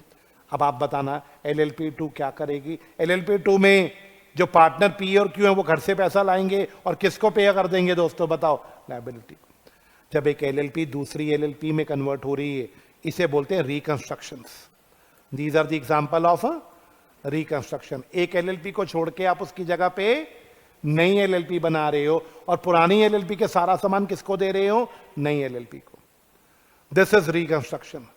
इससे क्या फायदा हुआ सब बच्चे बताओ? पुरानी LLP बंद हो जाएगी, लेकिन वही बिजनेस कौन सी LLP चलाएगी? नई LLP। बोलो बच्चे, अलाउड या नॉट अलाउड? समझ आया what is reconstruction? Example of reconstruction number 2। हाँ जी बोलो जी, क्लियर है? अब एक और एग्जाम्पल लो, किसका? अमलगमेशन का। सुनना, LLP 1 LLP 2 दोनों LLPs खत्म होना चाहती हैं, एक न्यू LLP बनाना चाहती है। जब 2 एंटिटीज मर्ज होकर सिंगल एंटिटी बनाती है तो इसको क्या बोलते हैं बच्चों? अमलगमेशन। सुनाई दिया मैंने क्या बोला? 2 एंटिटीज मर्ज हो गई, उसकी जगह पे एक सिंगल एंटिटी बनी। अब आप बताओगे जब 2 एंटिटीज मर्ज होंगी तो ये अमलगमेशन है। इस एंटिटी के सारे एसेट लायबिलिटी और इस LLP के भी सारे एसेट लायबिलिटी सब कुछ किसको मिल जाएगा? बताओ, न्यू LLP को। बताना बेटा, एक रिकंस्ट्रक्शन सीखा और एक अमलगमेशन सीखा। रिकंस्ट्रक्शन में क्या होता दोस्तों? रिपीट, पुरानी LLP का सब कुछ किसको मिल जाता है? नई LLP को। क्या बात क्लियर? और जब 2 या उससे ज्यादा LLPs बंद करके एक LLP बन जाए उसकी जगह पे, तो वो क्या है बताओ? अमलगमेशन। ये 2 एग्जाम्पल भी एक तरह के कॉम्प्रोमाइज हैं। These are also the examples of compromise और अरेंजमेंट। बहुत आसान है, किताब में लंबा जरूर लिखा लेकिन है बहुत आसान अगर कंसेप्ट समझ आ गया। आपको पता है, आपको ऑलमोस्ट सेक्शन मैंने समझा दिया, अब बस किताब से मैच करवाना है। शुरू करूं? ट्रिब्यूनल। अच्छा, अपनी मर्जी से रिकंस्ट्रक्शन और अमलगमेशन होगा या ट्रिब्यूनल का अप्रूवल लेना पड़ेगा? If compromise arrangement is proposed for, कैसा कॉम्प्रोमाइज चाहते हो आप? सर हम रिकंस्ट्रक्शन करना चाहते हैं एक से ज्यादा LLP, एक से ज्यादा LLPs का, या फिर सर हम क्या करना चाहते हैं दोस्तों? बोलो, अमलगमेशन। ट्रिब्यूनल आपको सैंक्शन कर देगा, ऑर्डर दे देगा कि जाओ कर लो, रिकंस्ट्रक्शन करना है, अमलगमेशन करना है, जाओ कर लो। अब आप बताओ ट्रिब्यूनल क्या क्या बोलेगा? आराम से देखना। पॉइंट ए, क्या ट्रिब्यूनल बोलेगा पुरानी LLP की सारी प्रॉपर्टी, सारी लायबिलिटीज किसको ट्रांसफर कर दो दोस्तों? बताओ, ट्रांसफरी LLP को। कोई बच्चा बताएगा what is transferee LLP? New LLP जो बनाओगे उसको ट्रांसफर कर दो। पुरानी LLP के सारे एसेट, सारी प्रॉपर्टी, सारी लायबिलिटी किसको ट्रांसफर कर दो? अच्छा, पुरानी LLP के जो भी कोर्ट में केसेस चल रहे हैं वो भी किसको ट्रांसफर कर दो? ट्रांसफरी एलएलपी को, जो ट्रांसफर करता है वो ट्रांसफर एलएलपी, और जिसको ट्रांसफर होंगे वो ट्रांसफरी एलएलपी को सारे केसेस भी ट्रांसफर कर दो। फर्स्ट और सेकंड पॉइंट में डिफरेंस कमन फास्ट। पुरानी एलएलपी के सारे एसेट, लायबिलिटीज, प्रॉपर्टी, बिजनेस सब कुछ किसको दे दो? नई एलएलपी को। पुरानी एलएलपी के कोर्ट के केसेस, पेंडिंग लीगल प्रोसीडिंग का मतलब कोर्ट के केसेस भी किसको ट्रांसफर कर दो? नई एलएलपी को। सब बच्चे बताओ फिर पुरानी एलएलपी का क्या होगा? जल्दी बोलो। पुरानी एलएलपी फिर डिसॉल्व होगी विदाउट वाइंडिंग अप। कोई बच्चा समझाएगा? पुरानी एलएलपी का वाइंडिंग अप नहीं होगी, वो बिना वाइंडिंग अप के डिसॉल्व होगी। कोई बताएगा क्यों? किसी को याद है वाइंडिंग अप का मतलब क्या होता है? सारे एसेट्स और लायबिलिटी पे करना वाइंडिंग अप होता है, और कागजों में से नाम काटना। आप बताओगे पुरानी एलएलपी के एसेट लायबिलिटी बेचे जाएंगे या वो तो नई एलएलपी को ट्रांसफर हो गए? जल्दी बोलो। पुरानी एलएलपी के एसेट लायबिलिटी बेचे जाएंगे या वो तो नई एलएलपी को ट्रांसफर हो गए? तो पुरानी एलएलपी के पास कुछ बचा या कुछ बचा ही नहीं, तो वाइंडिंग अप क्या करोगे? पुरानी एलएलपी का तो सिर्फ क्या होगा बताओ बेटा? डिसोल्यूशन। समझ आया? पुरानी एलएलपी का वाइंडिंग अप क्यों नहीं हो सकता? क्योंकि उसके पास कुछ बचा ही नहीं। बोलो मुझे कोई जल्दबाजी नहीं है। पहला, ट्रिब्यूनल क्या बोलेगा? पुरानी एलएलपी के सारे एसेट, लायबिलिटी, बिजनेस, प्रॉपर्टी किसको दे दो? नई एलएलपी को। पुरानी एलएलपी के सारे कोर्ट केसेस किसको दे दो? तो पुरानी के पास जब कुछ बचा ही नहीं तो उसको क्या कर दो? Dissolve without winding up. Paper में वर्ड लिखना विदाउट वाइंडिंग अप, एग्जामिनर समझ जाएगा। ये बच्चे को पता है डिसोल्यूशन और वाइंडिंग अप में क्या फर्क होता है। बोलो फिर से बोलो। सर एसेट बेचना, लायबिलिटी पे करना, हिसाब किताब करना वाइंडिंग अप होता है, और कागजों में से नाम काटना डिसोल्यूशन होता है। अच्छा एक बात बताओगे? सब बच्चे बोर्ड पे देख के बताओगे। एक एलएलपी दूसरी एलएलपी में जा रही है, अमलगमेशन या रिकंस्ट्रक्शन से, सारे पार्टनर मान गए होंगे या कुछ अमलगमेशन और रिकंस्ट्रक्शन के खिलाफ भी होंगे? ऐसे लोगों को क्या बोलेंगे दोस्तों बताओ? डिसेंटिंग। क्या ट्रिब्यूनल उनका भी कोई सोल्यूशन बनाएगा कि जो नाराज हैं उन्हें नई एलएलपी में लेके जाओ या इनका पे ऑफ कर दो? इनको पे कर दो। पुराने वाले जो पार्टनर नहीं मान रहे अमलगमेशन या रिकंस्ट्रक्शन में, इनको पे कर दो। ये डिसेंटिंग है, इनको वहां लेके जाओगे, वहां भी शोर मचाएंगे। इससे अच्छा इनको पे ऑफ कर दो। और ये चार चीजों के बाद पांचवा हो गया बैलेंसिंग फिगर। ट्रिब्यूनल को कोई और इंसिडेंटल मतलब और भी कोई बात जो इनसे रिलेटेड होगी वो भी ट्रिब्यूनल सुना देगा। इस रिकंस्ट्रक्शन और अमलगमेशन से रिलेटेड इंसिडेंटल का मतलब होता है नेसेसरी, कॉन्सिक्वेंशियल का मतलब ड्यू टू। अगर कोई और भी ऑर्डर सुनाना हुआ ना ट्रिब्यूनल को इनसे रिलेटेड, वो भी सुना देगा। तो ट्रिब्यूनल ने 5 ऑर्डर सुनाए। पुरानी एलएलपी के एसेट्स ट्रांसफर करो नई एलएलपी को, केसेस ट्रांसफर करो, पुरानी को डिसॉल्व करो, जो नाराज है उन्हें पे ऑफ कर दो, कमन फास्ट। और भी कोई नेसेसरी ऑर्डर होगा ट्रिब्यूनल सुना देगा। सब बच्चे बताओ क्या बात क्लियर है? आवाज नहीं आई बच्चों? यस, मेरा एक क्वेश्चन है, सब बच्चे बताओ। अमलगमेशन किसी को याद है? अभी अमलगमेशन का मतलब क्या बोला था? जब 2 एलएलपी मर्ज होकर सिंगल एलएलपी बन रही है, तो एक बात याद रखना, जो मर्ज हुई है ना, कहीं वो देश के खिलाफ तो नहीं काम कर रही थी। ये रिपोर्ट पहले रजिस्ट्रार देगा। रजिस्ट्रार नई एलएलपी को जानता है या पुरानी को जानता है? तो वो एक रिपोर्ट देगा कि पुरानी एलएलपी ने कभी भी देश के खिलाफ, पब्लिक के खिलाफ, पार्टनर के खिलाफ कोई भी गलत काम नहीं किया। मेरे दोस्तों, अमलगमेशन अगर हो रहा है ना किसी एलएलपी के साथ, तो ट्रिब्यूनल पहले रजिस्ट्रार की रिपोर्ट मांगेगा। किस बात की रिपोर्ट? रजिस्ट्रार क्या लिख के देगा रिपोर्ट में कि इस एलएलपी ने कभी भी पार्टनर्स या पब्लिक के साथ कोई गलत काम। सब बच्चे मेरी हेल्प करेंगे क्या? मेरी लाइन समझ आया मैंने क्या बोला? भाई आवाज नहीं आई? यस, देख लो साहब, ध्यान से सुन लो। ये पॉइंट ये रहा, नो कॉम्प्रोमाइज और arrangement proposed in connection with the scheme of amalgamation of LLP which is being. अगर आप एक एलएलपी को दूसरी एलएलपी के साथ कर रहे हो, तो बेटा जब तक ट्रिब्यूनल ऑर्डर नहीं सुनाएगा, ट्रिब्यूनल का एक लेटर जाएगा कि इस एलएलपी ने कभी भी कोई गलत काम, तभी वो आपको अप्रूवल देगा। हाँ जी, क्या बात क्लियर है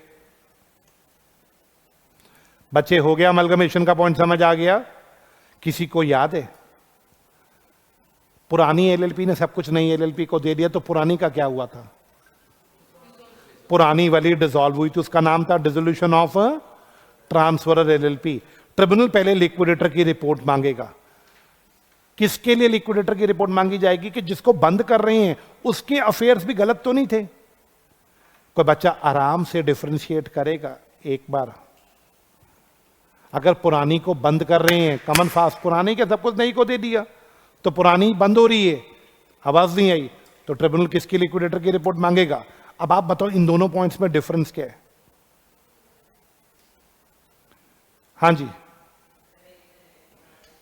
एक, वाह भाई वाह, एक में किसकी रिपोर्ट है? रजिस्ट्रार की, और एक में किसकी रिपोर्ट है?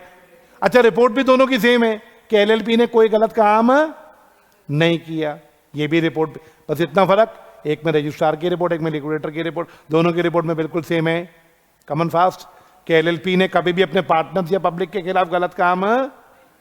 तो अब मुझे बस इतना बता दो, दोनों रिपोर्ट्स बिल्कुल सेम है, अलग अलग बंदे दे रहे हैं, दोनों में से कौन सी रिपोर्ट कब लेनी है? रजिस्ट्रार की रिपोर्ट लेनी है या फिर कॉमन फास्ट लिक्विडेटर की रिपोर्ट लेनी है?